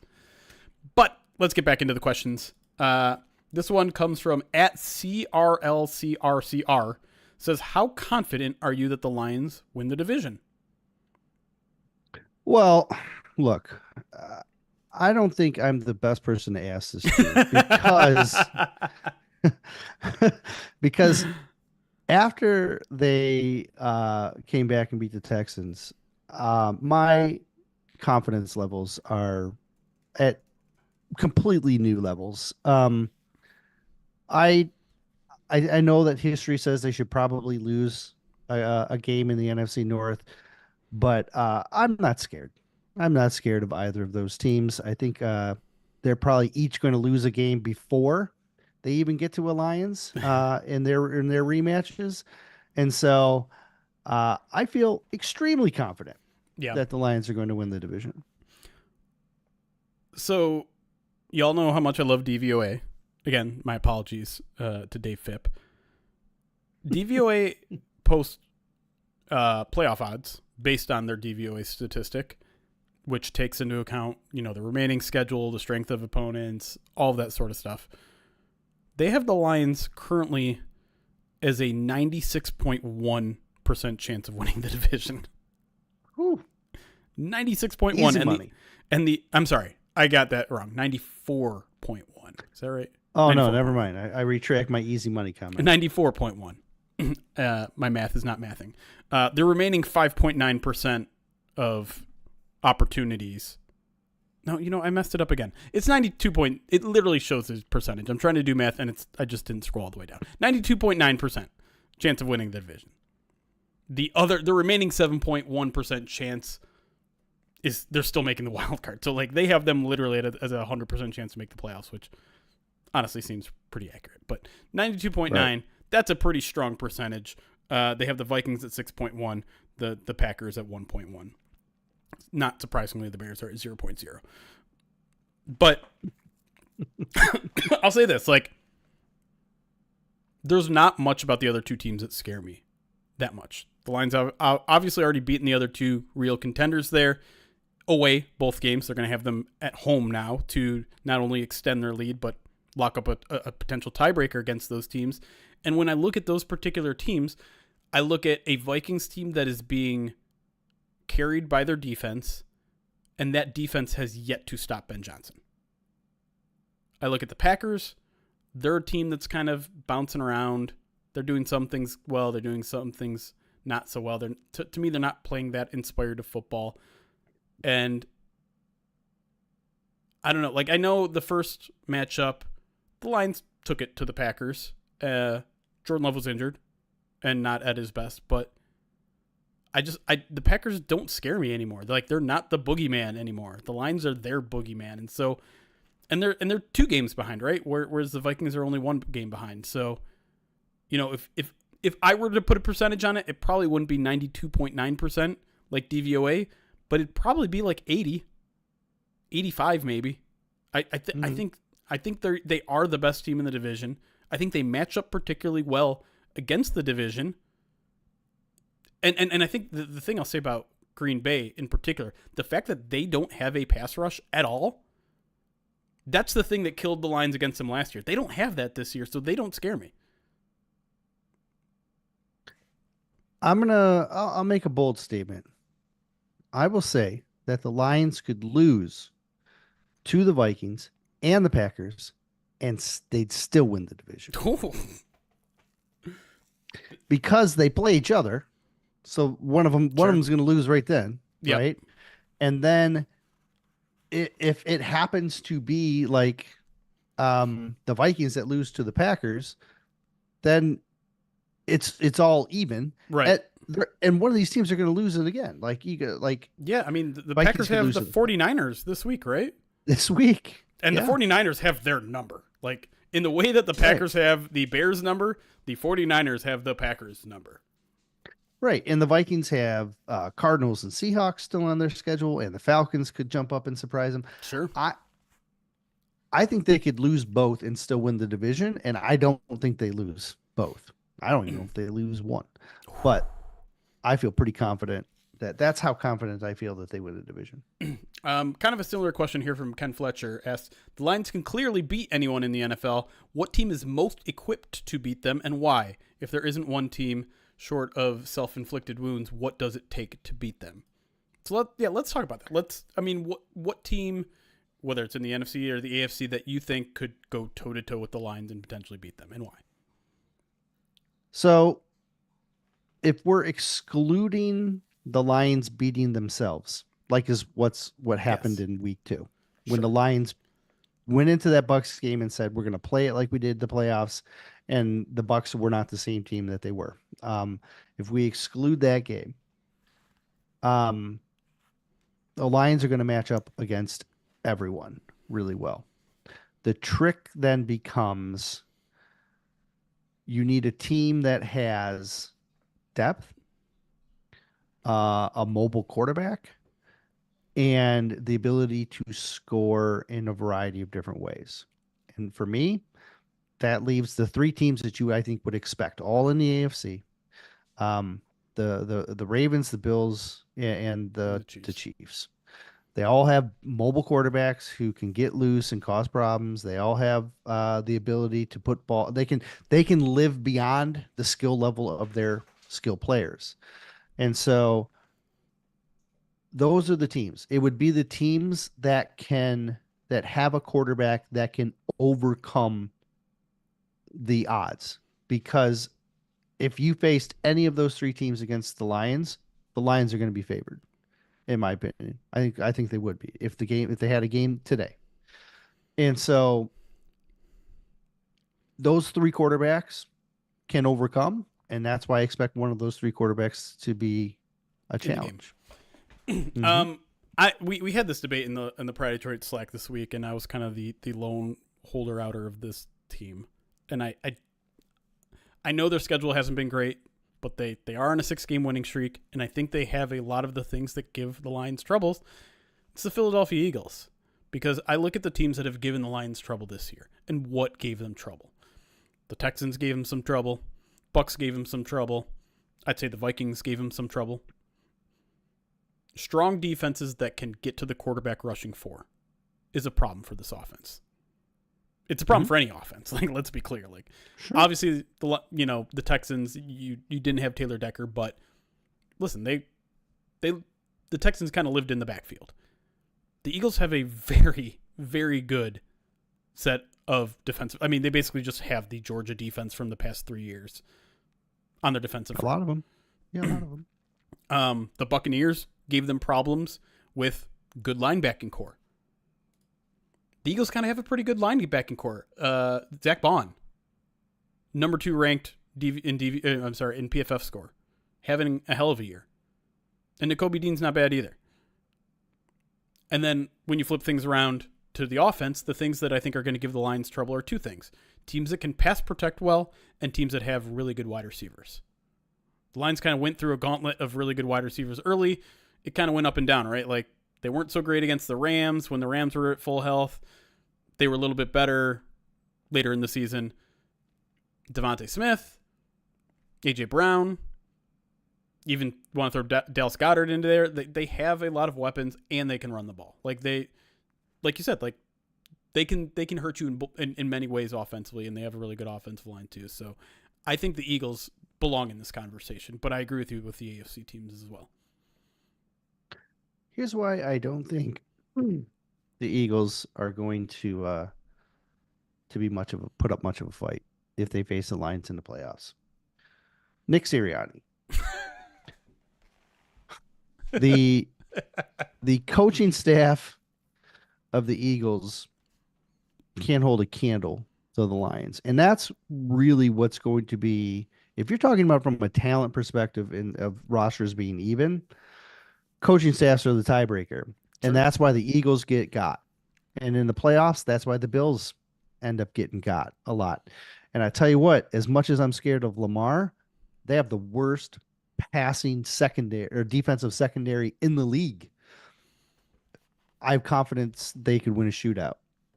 The only team that has talent, depth, and coaching is the Chiefs. Yeah. And you know what? They haven't been blowing the doors off teams. But they never do until like December. Yeah, but they can. But like the Chiefs are the one team.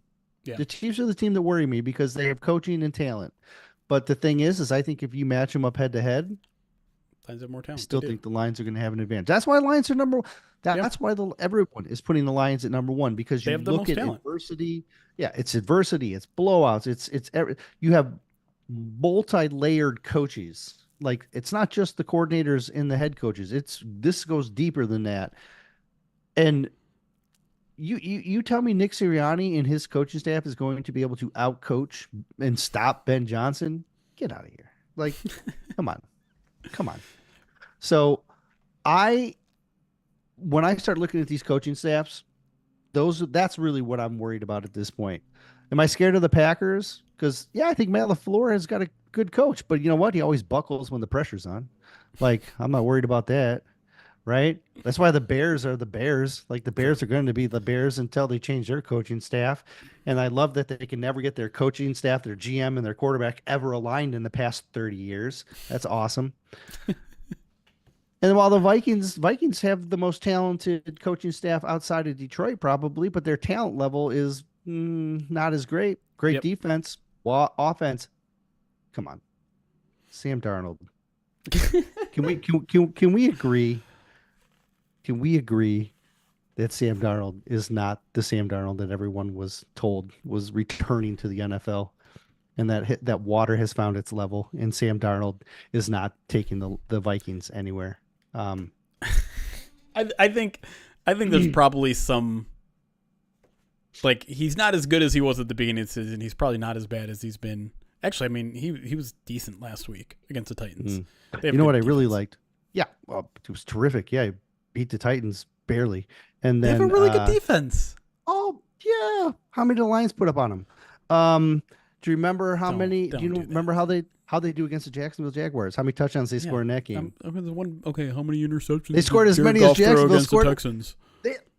And they still won. But my point is Sam Darnold might be the worst quarterback.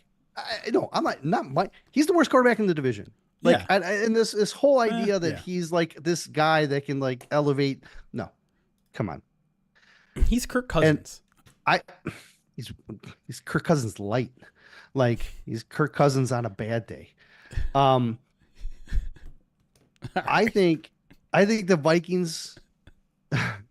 Vikings coaching staff is good, but they don't have that personnel. They just don't. And then, my goodness, does Ben Johnson have their number? Yeah. It That's just undeniable. does. Like He- no one can proof's figure in- out the Vikings, defense except, for some reason Ben Johnson has the battle codes. He's just like he's hiding the secret formula in his basement, and they're just getting torn apart every single time. It's crazy. It's incredible, and that's why I'm not scared of them when they have to play them to finish the year. I mean, hopefully that game doesn't even matter for the Lions, but maybe you can knock the Vikings out of the playoffs again. I think if you have the opportunity to knock San Fran out and then knock the Vikings out in back-to-back weeks, you're going to mess people up. That's a good point. All right. Real quick, before we move on to some of these other questions, Jack Terrar asks, the next 3 games Lions will face a running quarterback. We've had troubles with running quarterbacks in the past. Will we sweep the Colts, Anthony Richardson, the Bears, what's his name, Caleb Williams, and the Bills, Josh Allen? How concerned are you about that aspect of the matchup? You did mention it just a second ago. That that's one thing that could give the Lions problems. I think you can also point to the fact that you don't have Aiden Hutchinson, you won't have Alex Anzalone, you won't have some of these guys that could probably help you with these mobile quarterbacks. How much of a concern is that to you, in particular with these 3 upcoming matchups? So the trick with Richardson is if he plays like he did last week, he's going to look real good, and he's going to be a problem. But their defense runs a similar defense to the Jets, and Gus Bradley taught Robert Saleh how to coach defense. Robert Saleh then was the one who passed that on to Olber. So you're talking like about a copy of a copy of a copy. Gus Bradley knew what they were going to do. Like he was handing Richardson what the game plan. They also play very differently ahead, and I don't think they're going to get ahead of the Lions. I don't think they're going to have the blueprint for the Lions like they did with the Jets. I think they're going to have a harder time, and they're going to be forced to live on his arm a little bit. And so I'm not as worried about his mobility, even though I think it's going to be where they're most successful. Sure. I think his arm is going to be what keeps him in the game or not. Yeah. I'm not worried about Caleb. He's learning. The coaching staff does not put him in good situations. He's not making good decisions. And again, the mobility is part of their game, but it's not an offense that is scary right now. The Bills are, because of the things that we talked about earlier. Like they have a good staff, they have good talent. It's not an elite coaching staff, but it's a good coaching staff that knows how to win. And Josh Allen is a bit of a cheat code. Like it's not often you find guys that big. Now Richardson's the guy that's big and can run like that too, but he doesn't have the experience that Josh Allen. He's like early Josh Allen, right? Like can Richardson develop into the Josh Allen we see now? Sure. But he's not there yet. So I do think Josh Allen's going to be tricky, but I'm not as worried about the other 2 because of the circumstances around them and the situations that I think both quarterbacks will find themselves having to use their arms more than their legs. Yeah. The only thing I'll add, one positive, one negative, in terms of these mobile quarterbacks and how they match up against the Lions defense. On one hand, their pass rush style is perfect for these guys, right? The crushing the pocket thing rather than over rushing your lanes. It's built for quarterbacks like that.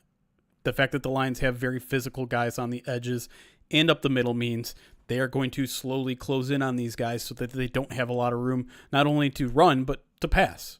Make it uncomfortable to throw in a phone booth. The downside of that is that they like to play a lot of man coverage.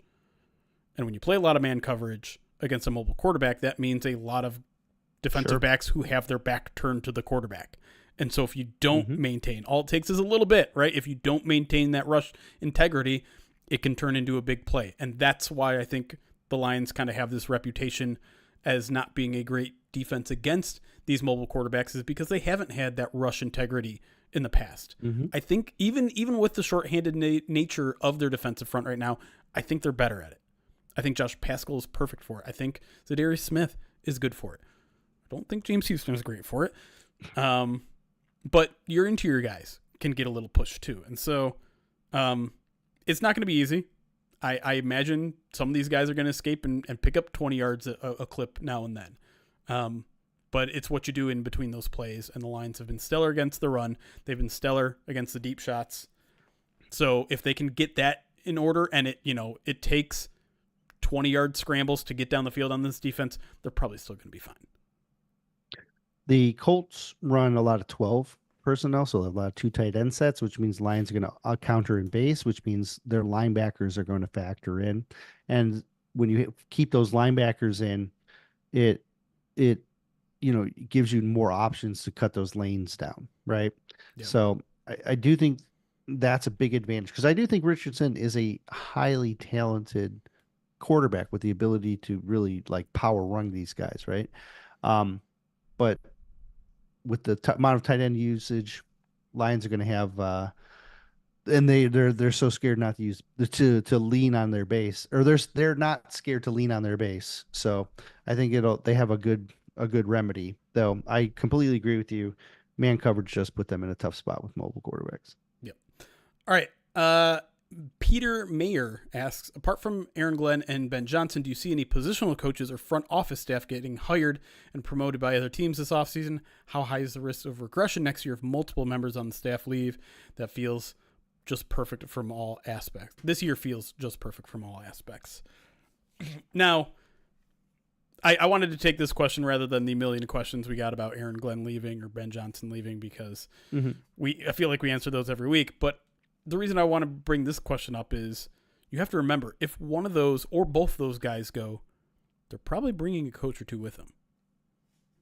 And so it might not even be like, Kelvin Shepard gets hired to be the defensive coordinator somewhere else. It might be Aaron Glenn takes Kelvin Shepard away from him. Now, I think the Lions have had this like will they won't they leave thing happen long enough that they've probably had these discussions like, all right, if you leave, who are you taking with us?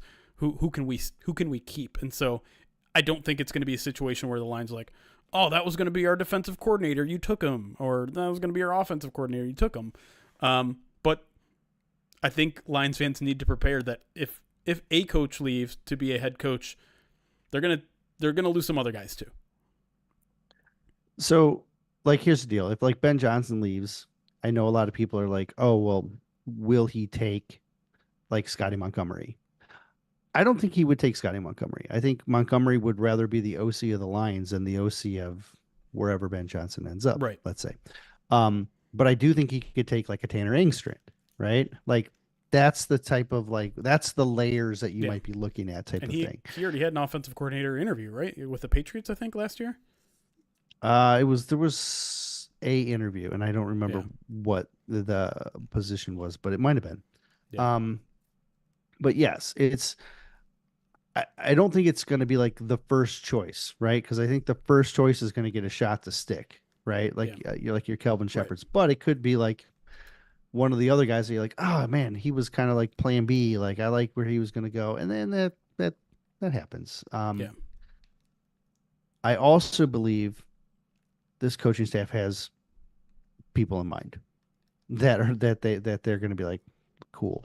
We're going to bring this guy in, or we're going to try and do this, or, I'm as these coaching staffs are getting fired, I'm sure they're looking around and saying, all right, where are the guys that I know? Who are they? Who can we bring in? Who can we develop? And, cause there's going to be other coaches out there that can come in and fill position coaching type roles. So attrition will happen, but I have confidence with the way that this team has built its coaching staff that they certainly have a Rolodex of options. The only other thing I want to say here is the Hank Fraley. Like our live chat is like, please don't lose Hank Fraley. Don't lose Hank Fraley. We can't lose Hank Fraley. Maybe I've got the wrong read on this, but Hank Fraley to me seems like an offensive line coach for life. I don't see necessarily a ton of ambition to be an offensive coordinator. And I know there was these rumors last year that when Ben Johnson was leaving, he was going to take Fraley with him. I'm maybe this is just me being hopeful and wishful, but I don't think so. I think Hank Fraley loves where he's at.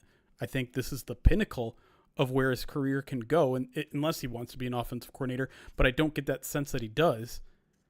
This is a team that invests in developmental offensive linemen. This is a team that has the best offensive lineman in football and the best center in football. Why in the hell would he want to go anywhere else? No, there's no reason. He's got young kids, family roots here. He's got the whole thing. And I'm sure he gets paid enough money.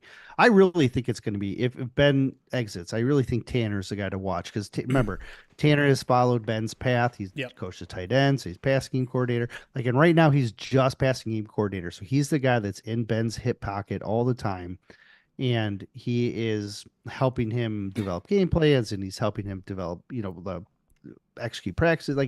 Tanner's really the guy that has followed what Ben has done, and it seems like there's a reason for that. Like Ben has been trying to help bring him along in his same mold. And I don't know I know a lot of people were saying, well, Tanner might be the next. If Tanner's the next Ben Johnson, why wouldn't the Lions want him? I think the Lions are very comfortable with Scotty Montgomery. They really like his approach. There's a reason that they made him the assistant head coach, right? There's a lot of respect there. Scotty's been in these conversations for a while as well. So, I really think Scotty could be, the next in line guy. The only downside for a guy like Scotty, because I think Scotty would make a great head coach. I think that's his trajectory. But he's only been around for 2 years, right? This is his second year with the Lions. He doesn't have that ingrained Ben Johnson has been around the franchise for a decade or whatever it was type of 5 thing. years. 5 years. but you're right. He is on the track to at least be an offensive coordinator. Yeah, he has been. Yeah, he's really. Right. So I don't know. We'll see how it all shuffles out. But I think you're right to assume that either Tanner or I think Scotty Montgomery could come along with him. But because Tanner has kind of been tied at the hip with Ben Johnson, that seems like the more likely guy that he would string along. All right, next question. Sticking with some Aaron Glenn talk, I think this is an interesting topic to talk about. Old Christopher asks, what do you think? What do you guys think of the patience Dan Campbell and Brad have shown in Aaron Glenn? You could argue he didn't have a lot to work with, but a lot of teams would have fired him. If you look at the defensive numbers, all he needed was the secondary. It's an interesting look at it because if you contrast it with how they treated Anthony Lynn, it didn't work with Anthony Lynn right away, and they jumped ship right away. They realized it wasn't a good fit right away. Now, that I think the cynical person would say, "Oh well, he knew Aaron Glenn. Aaron Glenn was his friend. Long time. He was his friend, so he wasn't going to fire his friend just because he was struggling." I think the more rational point of view is he knows that Aaron Glenn is a fit for what they want to do, what he wants to do, philosophical fit. He had far fewer pieces than Anthony Lynn did on offense. And so there was a reason why the defense was struggling. There was less of a rationale for why the offense was struggling. But yeah, let's talk, because patience was kind of a big topic that I brought up a couple weeks ago on the main POD cast. What do you think that their patience with Aaron Glenn is unique? Do you think other teams would have cut bait, or was it just a matter of well, of course they weren't going to cut Aaron Glenn when they didn't have anybody on the roster? Here was the eye opener for me. Do you remember 2 years ago when they did those player surveys? Yeah. And they said, and one of the questions was, who is the most who's the coach that has the potential to be a head coach because they understand the players the best, and Aaron Glenn had the most votes in the entire league. Yeah. He was the one coordinator that was referenced as being in touch with the players, knowing what the players and players love Aaron Glenn. Yep. And I think with the amount of investment that the Lions have into making their players happy and making their players feel welcome, that's a huge component that's going on behind the scenes that goes beyond production on the field. And that's a huge element in why he stuck around beyond, the other points that you just made. Yeah, no question. He's extremely popular with the players. I think a couple Lions beat writers wrote recent articles on why and how he connects with them so well. Obviously, like it's one thing to just like be a player's coach. That isn't enough to be a head coach in this league. That's not enough to be a good defensive coordinator in this league. You have to actually put a good product out there on the field. But I mean, you saw as early, I should say, as midway through last year, that like the defense was starting to turn a corner, and some of the things that they were doing were starting to work, and some of the ways that the Lions were adjusting to their own personnel were figuring things out.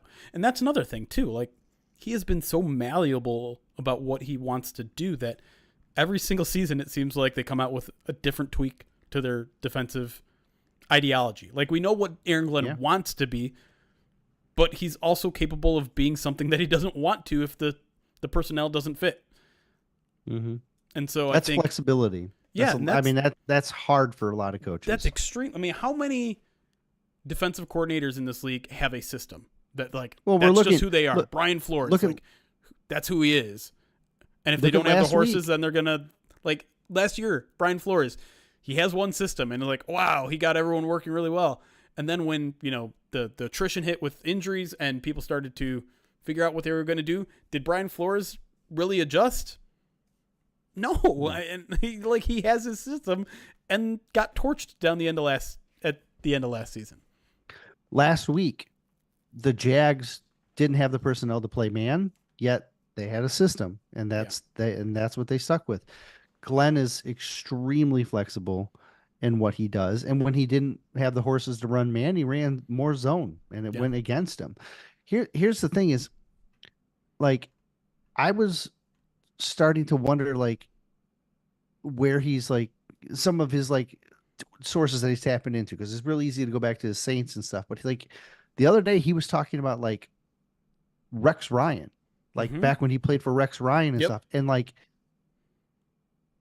Rex Ryan blitzed like crazy, and it was crazy unique blitzes, and they were incredibly hard to stop, and they're trickle down effect from his dad, who was the inventor of I know he didn't invent the blitz, but he basically what he did was league altering, Buddy Ryan. And so to think about how he's tapping back into that element of his knowledge and what he's learned, and to now he's got a wealth. He's got a wealth of knowledge that he's just sitting up there on, and he's willing to adjust. Now, he may not be the best in-game adjuster, but he is definitely a guy that understands his players and understands how to adapt things to them. That's a hard thing to do. Real hard thing to do.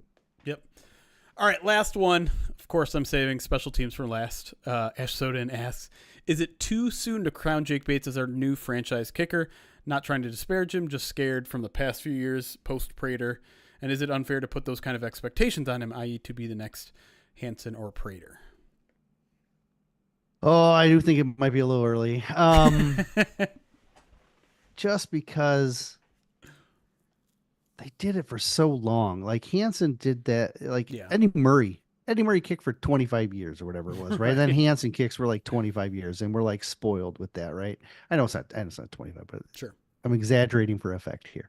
And even okay, I just mentioned him. Prater. Even Prater had a long history before he came to Detroit and was able to sustain that. So I do think it's a bit unfair to start putting him in that boat. But do I think he has the potential? Certainly has more potential than anyone else we've seen walk through the doors since his regime started. And I want him to continue to prove that he is that guy. Yeah. But I do think it's a tick early for that. Yeah. Of course, it's early, but has my perception changed in the past 2 months, 2.5 months? Mm-hmm. Oh, yeah. Sure. Almost night and day. He's obviously proven everything he literally can to this point. He's only missed a single extra point, and he's perfect on his field goals, including what is he up to, like 4 from over 50 at this point? I don't know. Including 2 game winners. The thing with me is, like, last year you didn't trust your kicker to hit from 52. Now 52 is just, you're like, all right, yep, automatic 52. Right. Let's just throw him out there. Doesn't matter. Yeah. We don't need to gain another yard. Let's just run the clock, kick from 52. Who cares? He's gonna get it. Like, such a weird differential to me. Right. And I think pointing out what Dave Phipps said last week is important to do, which is, listen, life of a kicker has ups and downs. We've seen the ups. The downs are coming. Like, he'll admit it, and he's right. Like, Jake Bates is going to miss a kick this year. I know we all want to pretend like it's not going to happen, but it's going to happen. Better not. It's a reverse jinx. So, like, sample sizes are just so small with kickers, right? Like, yeah, you get 3 or 4 opportunities a game. Unless you're the Lions, you kick 7 extra points a game at least. And a field goal. And a field goal. But there's going to be a bad game in there. There's going to be one miss here and there. And it's going to be about how he responds to that. But the thing is, that's what the coaching staff has said from the beginning is one of his biggest strengths. Is that, like, ice cold, doesn't the moment is never too big for him. He doesn't get the yips, and he overcame a not so great training camp and has looked fantastic since. So I'm pretty confident at this point that when the inevitable hits start coming to the kicking game, he's going to just bounce back and be himself and be fine. So I know this sounds way different than what I was talking about him 2 months ago, and that's because he showed me he's a different kicker than the kicker I thought he was. And I haven't been this confident in a Lions kicker since Matt Prater. I think I can say that pretty safely. Yeah, I think his slump was training camp. I think that was his bad game. Oh, so he is going to be perfect the rest of the way. He got it out of the way then. And yeah. I tell you, man, the kid is something. He is definitely unique. He does not get fazed by much. Yeah. And I don't know whether it's just being naive of the situation or just not being that inherently able to contain that. Whatever it is, he's got it. Yep. And I'll take it, man. Jeez. Absolutely. I mean, that 2-year contract's starting to look good. Lions Texans literally came down to a kicking battle, and he outdid one of the most reliable 50-plus yard field goals in 50 goal kickers. Most reliable. Yeah, 50. maybe the Cowboys guy. He's pretty good too, although he missed. No, but I mean historically, I think Yeah, he was the most accurate Fair. 50 from beyond 50, right? So, listen, there's some kickers that just don't have it anymore. That aren't, when the yips come, they're there for good. Justin Tucker. So, we haven't seen it here, and I'm not sure it's coming. Almost every kicker drafted in the second round for the last 20 years has gone through that, right? It's amazing. Yep. All right. But yeah, I think now that I've let's keep talking special teams. Now that I've rattled the Justin Tucker cage and doomed the Lions kicking game forever, I think it's time to get out of here. Let's see really quick what's on tap for the rest of the week. We'll have First Bite again. That's available live or on the Pride of Detroit Direct subscription. That is not going to be on the podcast feed, but we are offering it live during the month of Movember. So make sure you're following us on YouTube and Twitch. The Purview podcast, I believe, is also going to be back this week for Colts Week. First Bite for the live people. We're going to be recording it at 5 p.m. Eastern on Wednesday. Already have my guests lined up. That's when we're doing it. So if you want to catch us live, make sure you're on our YouTube and Twitch then. We'll have our Man Sim on YouTube and Twitch on Saturday morning because I got to go to Indy on Sunday or on Saturday afternoon for Sunday. And the main POD cast will then be on Monday, since I will still be in Indy until Monday morning. So, as a reminder, we're also raising money for the Rogel Cancer Center at the University of Michigan. You can go to our website, pridedetroit.com, find the Movember post for all the details on how to donate, how to win some prizes, how to make us do some goofy stuff like write a Colts logo on our forehead and cross it out, or write Joey Harrington on our forehead for reasons. But until then, that's Erik. I think he's that way on your screen. I'm Jeremy. Thank you all for listening. It's Cass. Be kind. Recording stopped. Okay. Let's hang out with our live audience. We'll do one more spin of the Wheel of Pain. If we raise another $286, we'll spin a third time.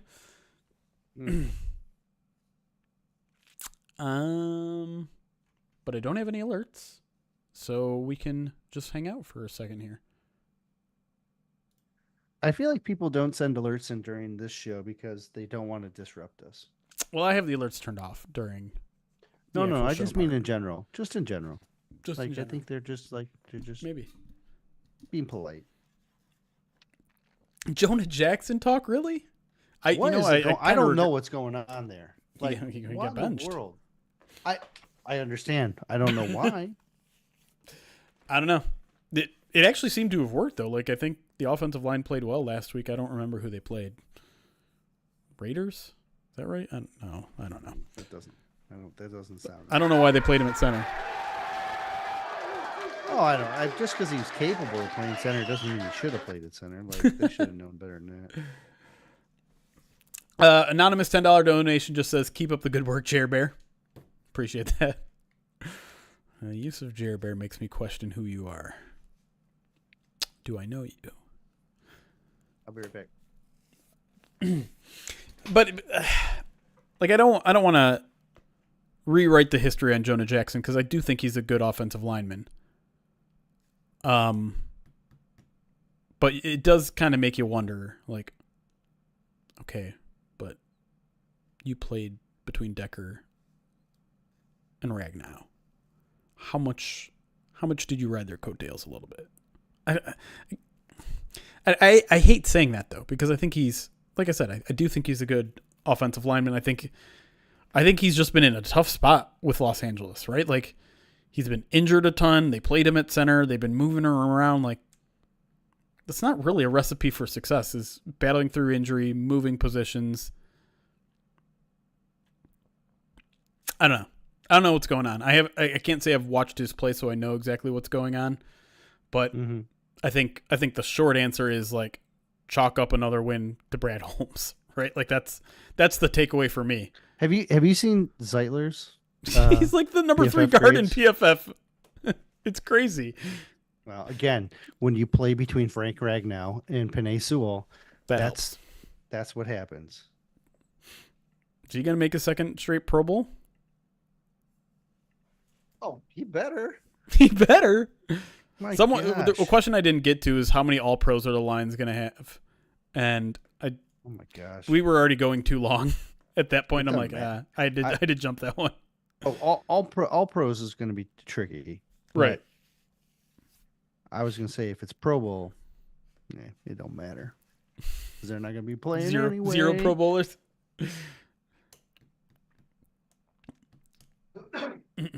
Kenny Galladay of the offensive line, nah, because Oh gosh, I don't know. Kenny Galladay was a weird one too. Like the fact that he didn't catch on with anybody, he's just gone. Who would have thought that Daniel Jones couldn't get the ball to Kenny Galladay, and that would have been a problem? Well, I mean, he's still playing, right? Like he's still in the NFL. Oh, too soon, man. It's a tough year for the Jones family. All right, tough week. the Giants front office is the worst in the NFL. Well, the other New York GM got fired today.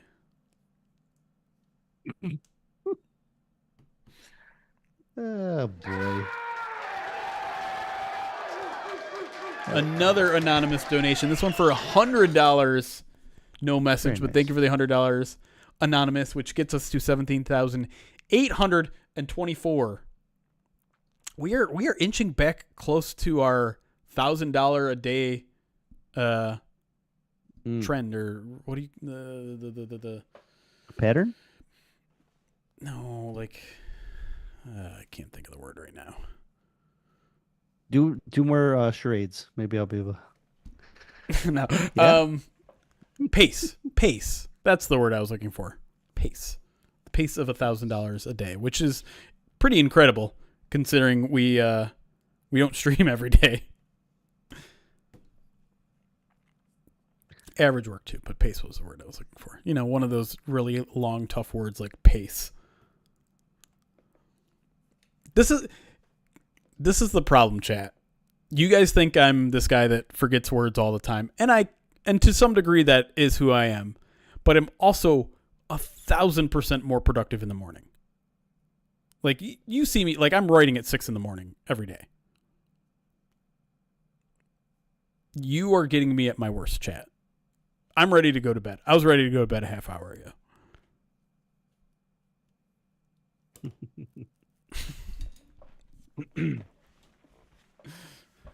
Anyways.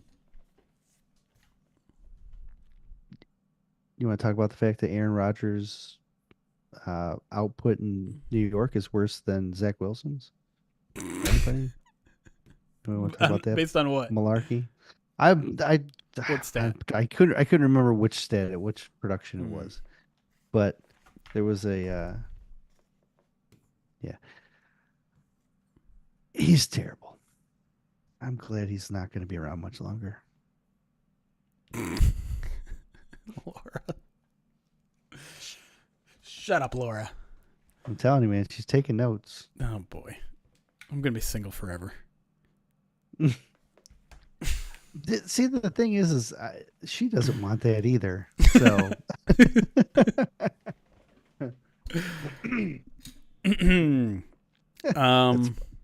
that's funny. What should we do? Do you guys have more questions? Should we just spin the wheel of pain and get out of here? Go ahead, spin it one more time. We are $176 away from another spin, so maybe we should just get one out of the way and see if another one comes. Yes. Let's do that. And let's not get Vegemite, please. That's the only one that I really don't want right now. You should have a rule that you can't hit the same one twice in one night. Like that should be a rule. But here's the thing. Now that I've said it out loud, everyone watching wants me to get Vegemite again. And I'm not sure I want to take that away from them. I hope it's the hat and shirt, and then you wear it for like 30 seconds. Yeah, I got to take that one off. That's a good point. I got to take that one off.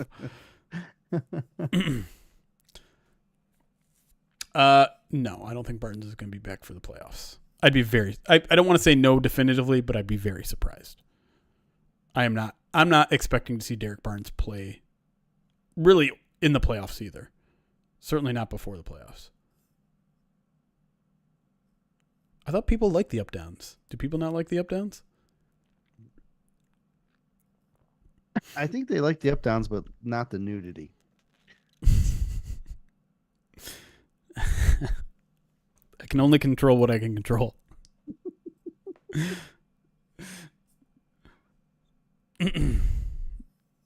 Speak for yourself, Erik. All right. Well, I'm spinning it either way. God! Why'd I have to open up my freaking mouth? I told you should have put that rule in place, man. I don't think JT Sam, first of all, why are you on YouTube? Second of all, you won cards last like 2 weeks ago and you haven't answered my Twitch DMs.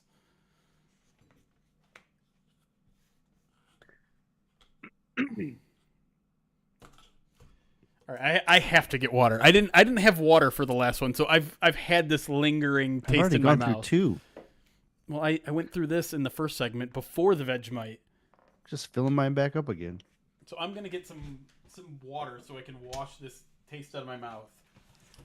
I get water. There's nowhere on the wheel of pain that said no water.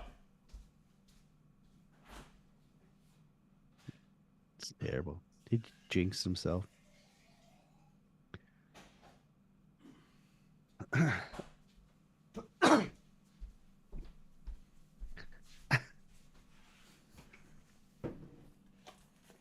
Jeremy's prophetic. What? He's a prophet. I said you're a prophet. Oh, thank you. That's why I'm so good at on paper. Although I did not come close to the score prediction.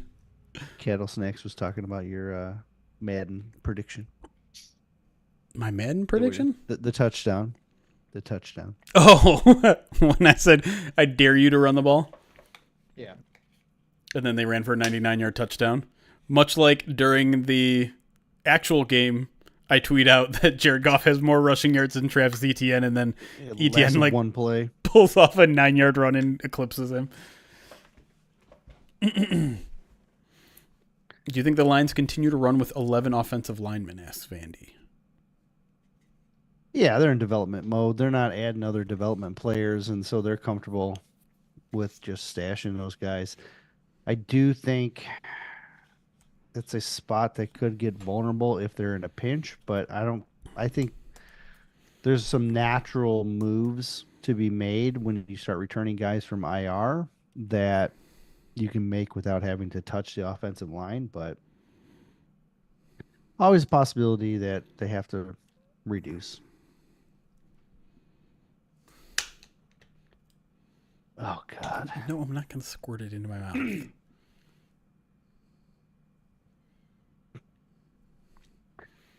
Why is it black? It's not. It is. No, it's brown. It actually is brown, to be clear. It is hard to tell, but it is brown. I'm not just saying that. So why? Oh, I just put it on my table. No, I don't want this smell lingering. Do you want to know what it's made out of? James Houston's white pants. Not you two. The poor man sits on some Gatorade in the middle of his best season in 2 years. And anything anybody says about his game is he shit his pants. Hey man, it happens. Okay. Has anyone else seen there's this clip going around viral, and I feel terrible for the woman. She's being filmed in like a marathon. And she literally tells this guy who's filming, it's like, I pooped my pants. Please don't film me from behind. And I'm like, okay, that's, and the cameraman listened, yet the cameraman uploaded this to the internet. And so, okay, you don't, filming. Yeah, you don't ever see her poop her pants, but you see her tell the cameraman that she pooped her pants. And so the whole idea of not showing her from behind is like, okay, but you just uploaded her saying she shit her pants. Like that was the reason why she didn't want you to show her from behind. You acted like that was an act of kindness, but then you backstabbed her by uploading that video. Did you see the video of the Bears, of the kid watching the Bears lose, where the field goal gets blocked and he starts bargaining with his dad and he's bawling? Oh no! It's horrible. It's horrible. And the dad is just like, "Oh, they're terrible. Sorry, you have to be, the fans of them." Blah blah blah, and then like uploads it and then like tags all these like people, and I'm like, "Why are you doing that?" To your child. Like you think it's like you think it's funny, like, oh, look at my poor kids, got to be a fan of the Bears. Look at him crying his eyes out because they blocked the field goal. And I'm like, why are you uploading that? My God. It's the one style of like viral video that infuriates me is like when you're messing with your kid and then uploading it. Like, there was that trend a couple of years ago where Jimmy Kimmel was telling parents to pretend like you ate all their candy, film the reaction, and like, what do you like? I'm not going to pretend like this is lifelong trauma and you're, but like it's also not a good thing to do to your kid, right? Like, maybe there is some like trauma there, but like Yeah. I don't know, lying to your kid, betraying their trust like that, and making them cry for what? A couple clicks on the internet that amount to essentially nothing. Like, I don't know. And like kids getting hurt. I don't like watching any of those sort of videos. They're kids. For the love of God. Let's have some. The other one, and admittedly this wasn't that bad, but they're like, it's a parent cooking with their kid. And then in the middle of the cooking, they'll just crack an egg on the kid's forehead. Just like, what are you doing? What are you teaching this kid right now? And why? Like, to me, that's the main thing. Is like, why? Why are you doing this? What are you getting from this? Yeah. I mean, did they get $300? Were they paid to do it? Because I'll crack an egg on one of my kids' head for $300. I'm just kidding. Don't call the police on me. Getting them ready for a career at Predator. Yeah, that's what we're gonna be known for in a few years. It's not like, oh, wasn't that like a site where people wrote about the lines? No. You're thinking of something else. This is the one where people just cracked eggs on their faces, Right. for a month out of every year. I think they did something else, but that was pretty much it. The one trend I do like is when people put the funny like humor is when they put like a saran wrap like on the door and you like walk into the like that's funny.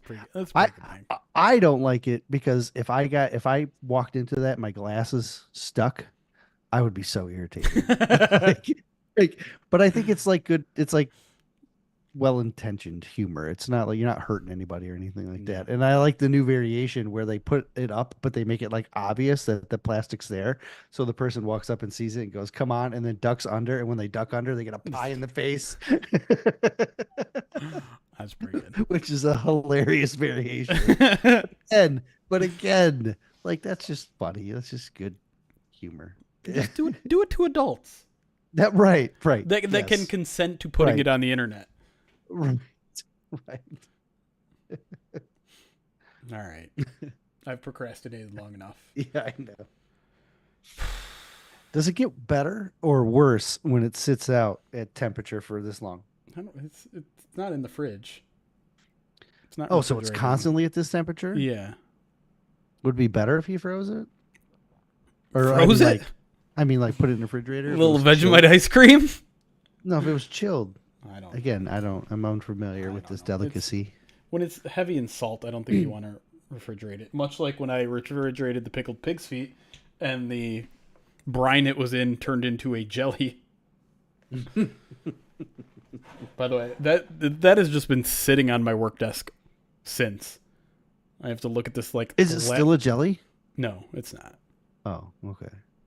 But I don't know. It's like having a lab beaker with a finger, like you see in these horror movies, and it's just like, when the police open the fridge, that's where they find the foot in the jar.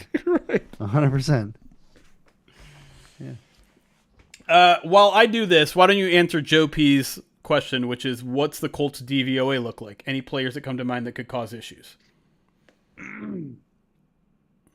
me pull out my stat. Okay. Brown. That looks like James Houston's.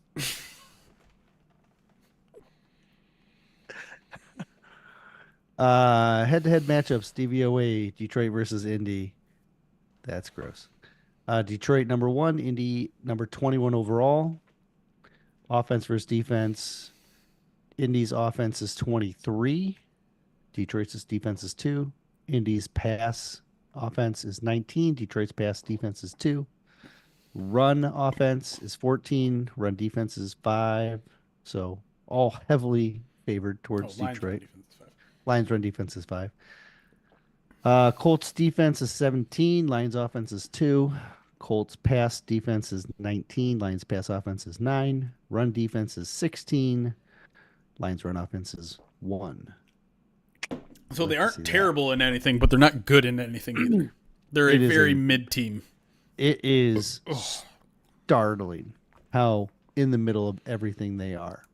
So I have tried to find some areas in which they are near the bottom.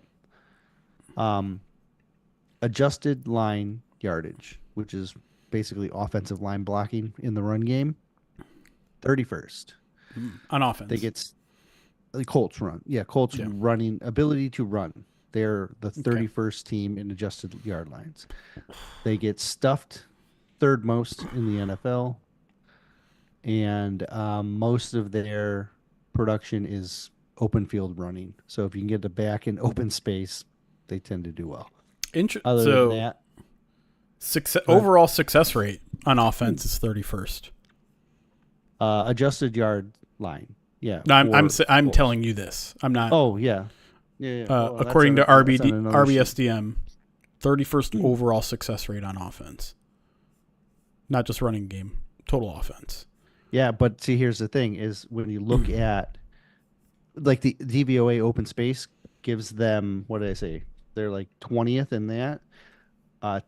10 plus rushes of 10 plus yards. They're 5th in that. So again, it kind of correlates into if they can get into the open space, the run game has a chance to work. But a lot of times they just don't block it open. Right.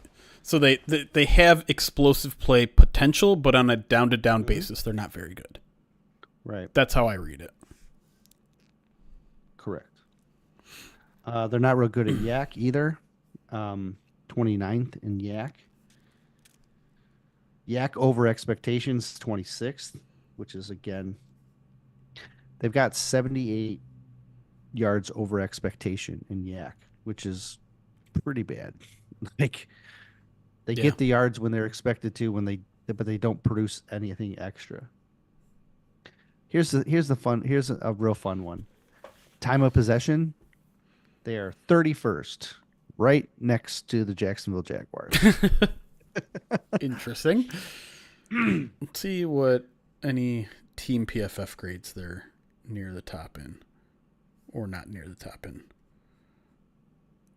Middle of the pack overall. So much is middle of the pack, man. 21st in offense. 28th in pass grade. So Anthony Richardson has not been playing great. So here's the ball. thing that I think is the most troubling is that or worrisome, I guess I should say, not troubling, is that the offense, the way it's been for the majority of the season, isn't necessarily offense that showed up last week, right? Right. So you had Richardson playing poor, offense playing poor. You have injuries on your offensive line that are adding to problems, and then you bench him, and then Flacco comes in. Flacco continues to play poor, and they're just middle of the road. And then last week, they unlock Anthony Richardson, and there's so many things that go into playing into his favor, right? Right. So my notes on him, like what changed last week from the mid production that they've had most of the year. They lean more on their run, lot more zone reads. They didn't ask Richardson to play beyond himself, and so he was a little bit more consistent. They put him on the move a little bit more, both running and throwing, designed runs plus designed throws off runs. That got him off the spot, which then decreased pressure, which then gave him more opportunity to find openings. Puts defense in a little bit of a conflict there. Previously, he was taking shots downfield. Last week, he took shots. He took what was presented for him. If he saw something underneath, he was more than happy to try and take it. Previously, he was going for the gusto. They also got a lead. Playing with the lead allows you to do all these things. It allows you those run pass options. Allows you those power run options. And so the lead certainly helped them do all that. It allowed them to get back to like the basics of what Richardson did well. So by putting him on the move, It reduced these pressures. That was a big key in helping him find a success. It helped him also find a rhythm because he was consistently like doing this. Right. And then he just dozed, and then he knew kind of what to expect from the defense because he sees that defense, and he had coaches telling him this is what's going to happen. This is what the defense is going to do on this play. So he kind of had their playbook. Right. Some of the weaknesses from that is I think their ability to run was really the tone setter that changed things for them. But the Jets' run defense is 24th in DVOA. They're allowing 130 rush yards a game. The Lions are 5th, right? Yeah. So like it's a much different run playing defense. much better recently. Right. And with this PRO system, the power run option system that they're running, you have to have your offensive line firing out of their blocks. And when they don't do that, it doesn't work. And last week they had to lean on 3 rookies in order to do it. And eventually those rookies kind of wore down. Their inexperience showed up, and late in the game it became a lot harder to do that. If they have to play 3 rookies again, I mean, they're going to play at least 2, maybe a third here. But if they have to do that, you got to bully them right off the bat and beat them up and get them off their game. Then that takes away some of the ability for Richardson to scramble as well. So you beat up on their offensive line, you stop the run, and this whole deck of cards that they have is going to start to unfold. You force Richardson to throw the ball more instead of run, and then the whole thing shoots off. So biggest key, stop that run. Stop the run, ball game. That's something that the Lions enjoy doing and focus on doing. So I think they got a pretty good shot to do that. Some things happening in the chat. Our good friend RGA shared a Diana Rossini tweet, which links to a whole like breakdown of why the Jets failed. But most notably in the tweet, it has an excerpt from the piece that says, quote, Woody Johnson, Jets owner, suggested to the coaches that they bench Aaron Rodgers in favor of Tyrod Taylor because he felt Rodgers' performance was holding them back. The coaches pushed back and asked each other if he was serious. I just read a quick excerpt of it, and this is a classic case of a meddling owner, a GM that wasn't allowed to do what he wants to do, and probably an overreaching quarterback who has his hand in the cookie jar a little too much. Because here's something that stuck out to me just from scrolling through it. Last offseason, both Saleh and Douglas agreed they needed to focus on rectifying some past mistakes they'd made in free agency. Specifically, they wanted to avoid aging players or ones with injury concerns. Douglas, the GM, the former GM, pursued a trade with the Denver Broncos for wide receiver Jerry Jeudy, offering Alan Lazard and a day 2 pick, according to a league source. But Johnson nixed it. Because of Lazard. They didn't want to get rid of him, right? Yeah. Johnson, who when it says that Johnson nixed it, who do you think they really mean? Who do you think's water he's carrying? If the coach and the GM want this guy, why is the owner saying no? And then you end up trading for A-Rod's good buddy, not to, like, Right. Just dig that hole deeper, man. I find it hilarious watching these New York franchises operate. They're just disasters. I realize we're Lions fans and we're not in a place to lecture teams how a team should be properly run.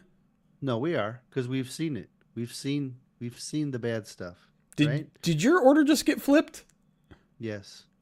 Why did that happen? I don't know. Maybe you did the peace sign or something. Oh. You cannot move a video while someone has their hand raised? Did you raise your hand? You did. I see on your screen you have your hand raised. That was weird. No. I lost complete focus about what we were just talking about.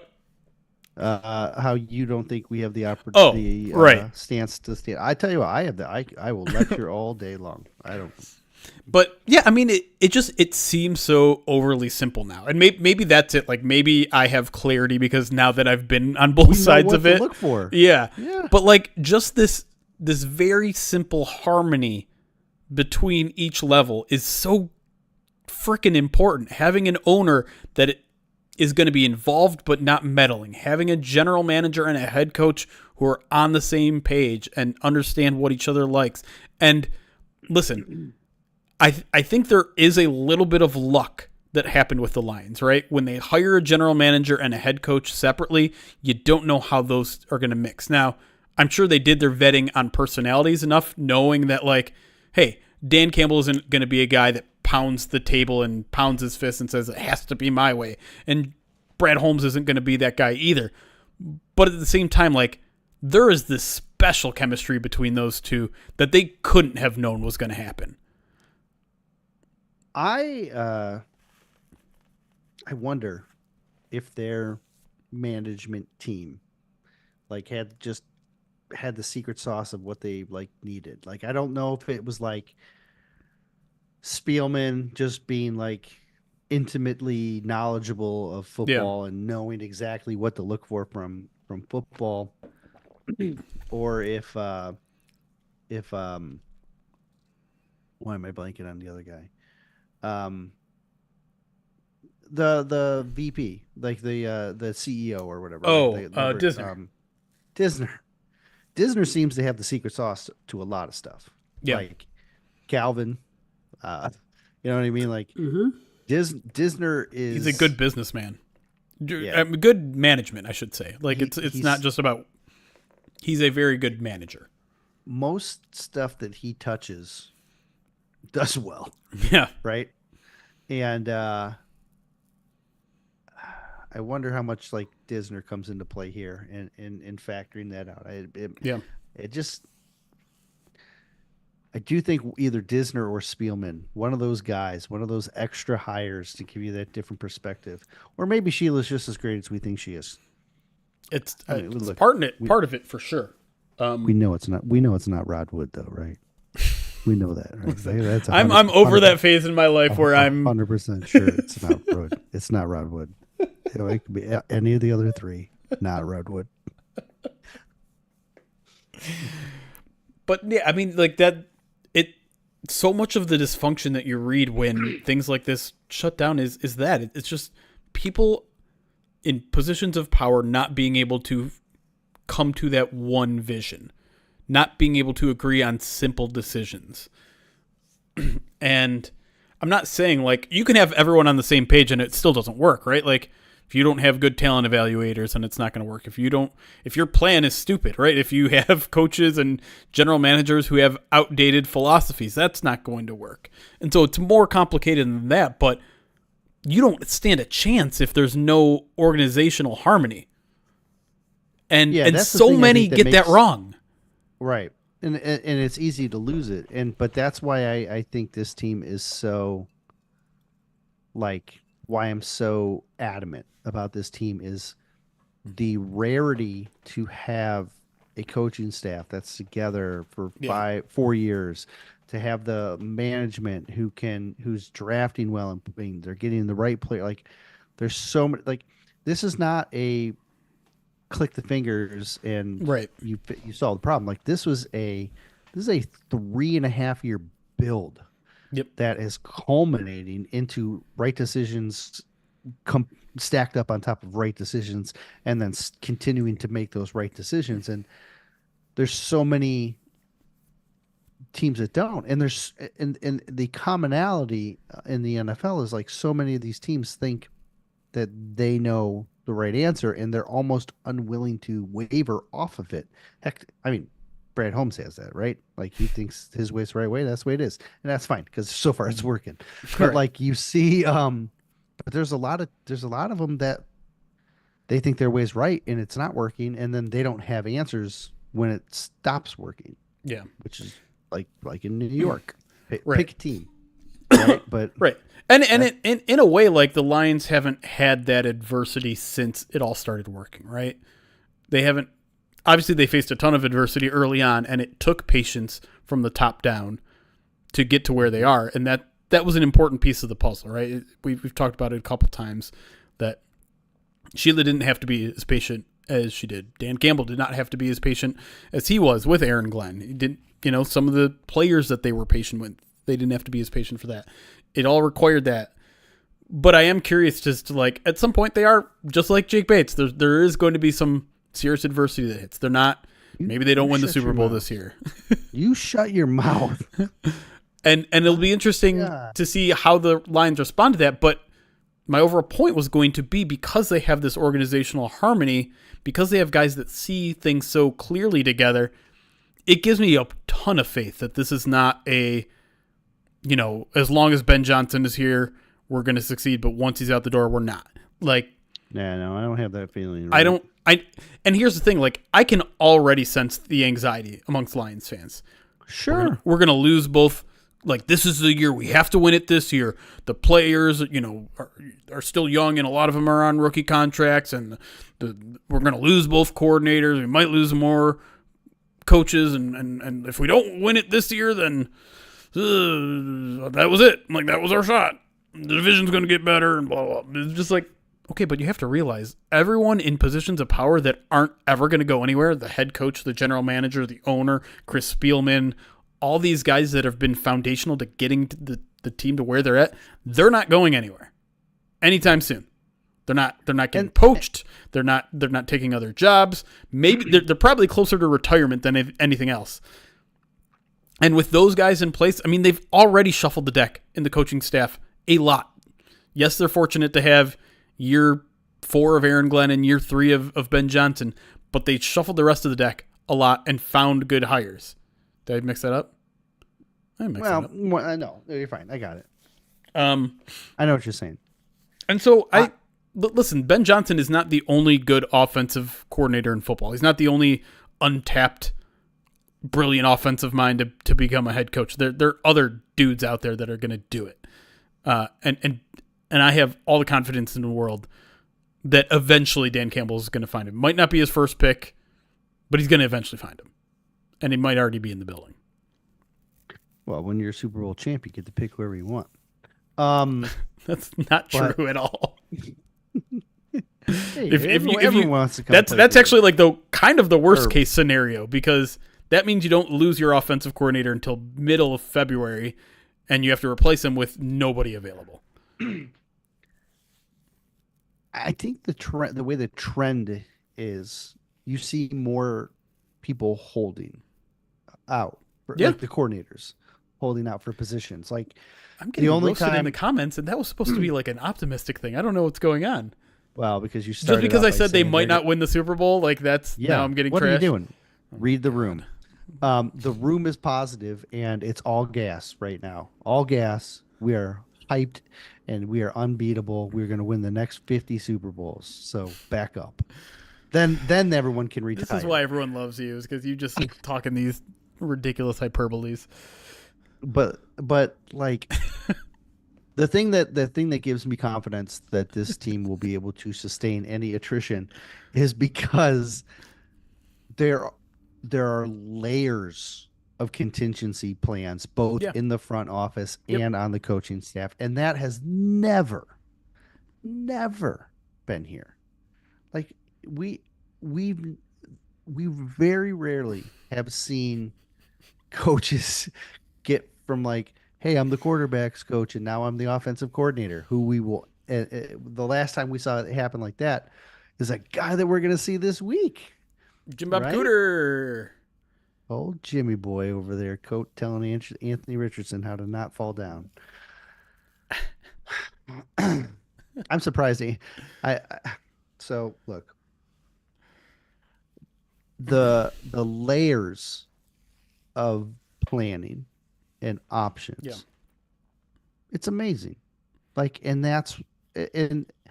I'm telling you, it seems like Dan is unlimited in what he can where his reach is, like Right. who he knows, who he doesn't know, his ability to evaluate coaches Yep. is as good as Brad's ability to evaluate players. 100%. And that is what is going to make this That's a really team good point. a decade champion. They are Yep. going to be a handful for the next decade plus. Like it's gonna. I think it's a great observation because, I mean, I think when you are such a good coach and a genuine person, you tend to be able to figure out who is like that, who is being genuine, who is going to be able to connect with their players. And like Jay-Z says on YouTube, like, sorry, Micah Parsons, but Detroit is a destination now. Yeah, Not just I for bet players, but for coaches. Yeah, Richard Sherman said the same thing, right? Richard backed off that real fast. Nice, like your thumbs up. Why stop with the reactions. All right. So what about the coaches that they've let go? That's ability to recognize when it's not working as well, Which like, is also a this talent, not- right? That's why I Right, said like- their first offensive coordinator pick out, after Ben Johnson, it might not work out right away, but Go look up Aubrey Pleasance where he is. He's like a DB coach, and I believe he's the assistant head coach of the Rams as well. Like Aubrey Pleasant is thriving out in LA because he fit there. It's not that he's a bad coach. He did not fit with what the Lions were trying to do, and it wasn't working, and they were willing to move on from that. assistant And some head of it coach, not pass game working. coordinator. And what was not, thank you. What was not working was what the message he was delivering to the players wasn't producing the way it was supposed to. Glenn was sending them one message, and Pleasant was sending them either a different message, or he wasn't sending it strong enough, and the message wasn't getting received. And so that was a move where he wasn't transmitting what he needed to do. He's not a bad coach. He's a good coach. He just didn't fit. And Anthony Lynn's not a bad coach either. He just, again, didn't fit. The only one that I think raises the biggest question mark is Dre Bly. Like, that felt like a crowd pleaser one, and he has not been a successful position coach. And he's still very young in his coaching career. He hasn't been doing it for a ton. But they dipped into college for two coaches last year, and neither of them worked. And what did they do this year? They were like, all right, let's go get former players who are highly veterans that are terrific at their job, and let's fix it. And I don't mind giving young college coaches a chance to come up and try and succeed. That's how you discover guys. That's how you find Tanner Ingstroms. That's how you find, Sheps. Like almost all of these guys, when you look at the history of almost any coach, they almost all started in college, and you have to give them shots to test it out and see how it goes in order to figure it out. And so I think their ability to assess what's working and make changes is just such a rare trait. It's one of the things that I'm the most impressed about with this coaching staff. yeah. Yep. All right. I think it's probably time to get out of here, unless someone has $176 to donate to get us to 18,000 and make me spin another wheel of pain. We will be live again tomorrow. Like I said, 5 p.m. So 19 hours from now, this exact moment, we'll be live with Colts guests. Talk about Lions Colts. It's Zach Hicks, if you guys know Zach Hicks. Is he the is he the Colts wire? Colts on Sports Illustrated. He also does Locked on Colts. I'm surprised you didn't go. Did you reach out to Nate Atkins? No, we've had Zach on before. I thought about Nate, but I'll see Nate on Sunday. Probably a good idea. Justin, thank you for the 34-month subscribe to the channel, and I think I'm caught up to alerts then, so I think it's time to get out of here. Is anybody live? I did see that Terrion is starting to stream, but he doesn't look like he's online right now, sadly. But go follow twitch.tv/TerrionArnold. Pretty easy to remember. Yeah, none of my personal friends are live. So I think we'll just not raid anybody. He needs 2,000 followers before he goes live. Well, he's only at 582. So maybe I'll just throw it in the Twitch chat. Chat, go follow Terry and Arnold. Don't you want to see him stream?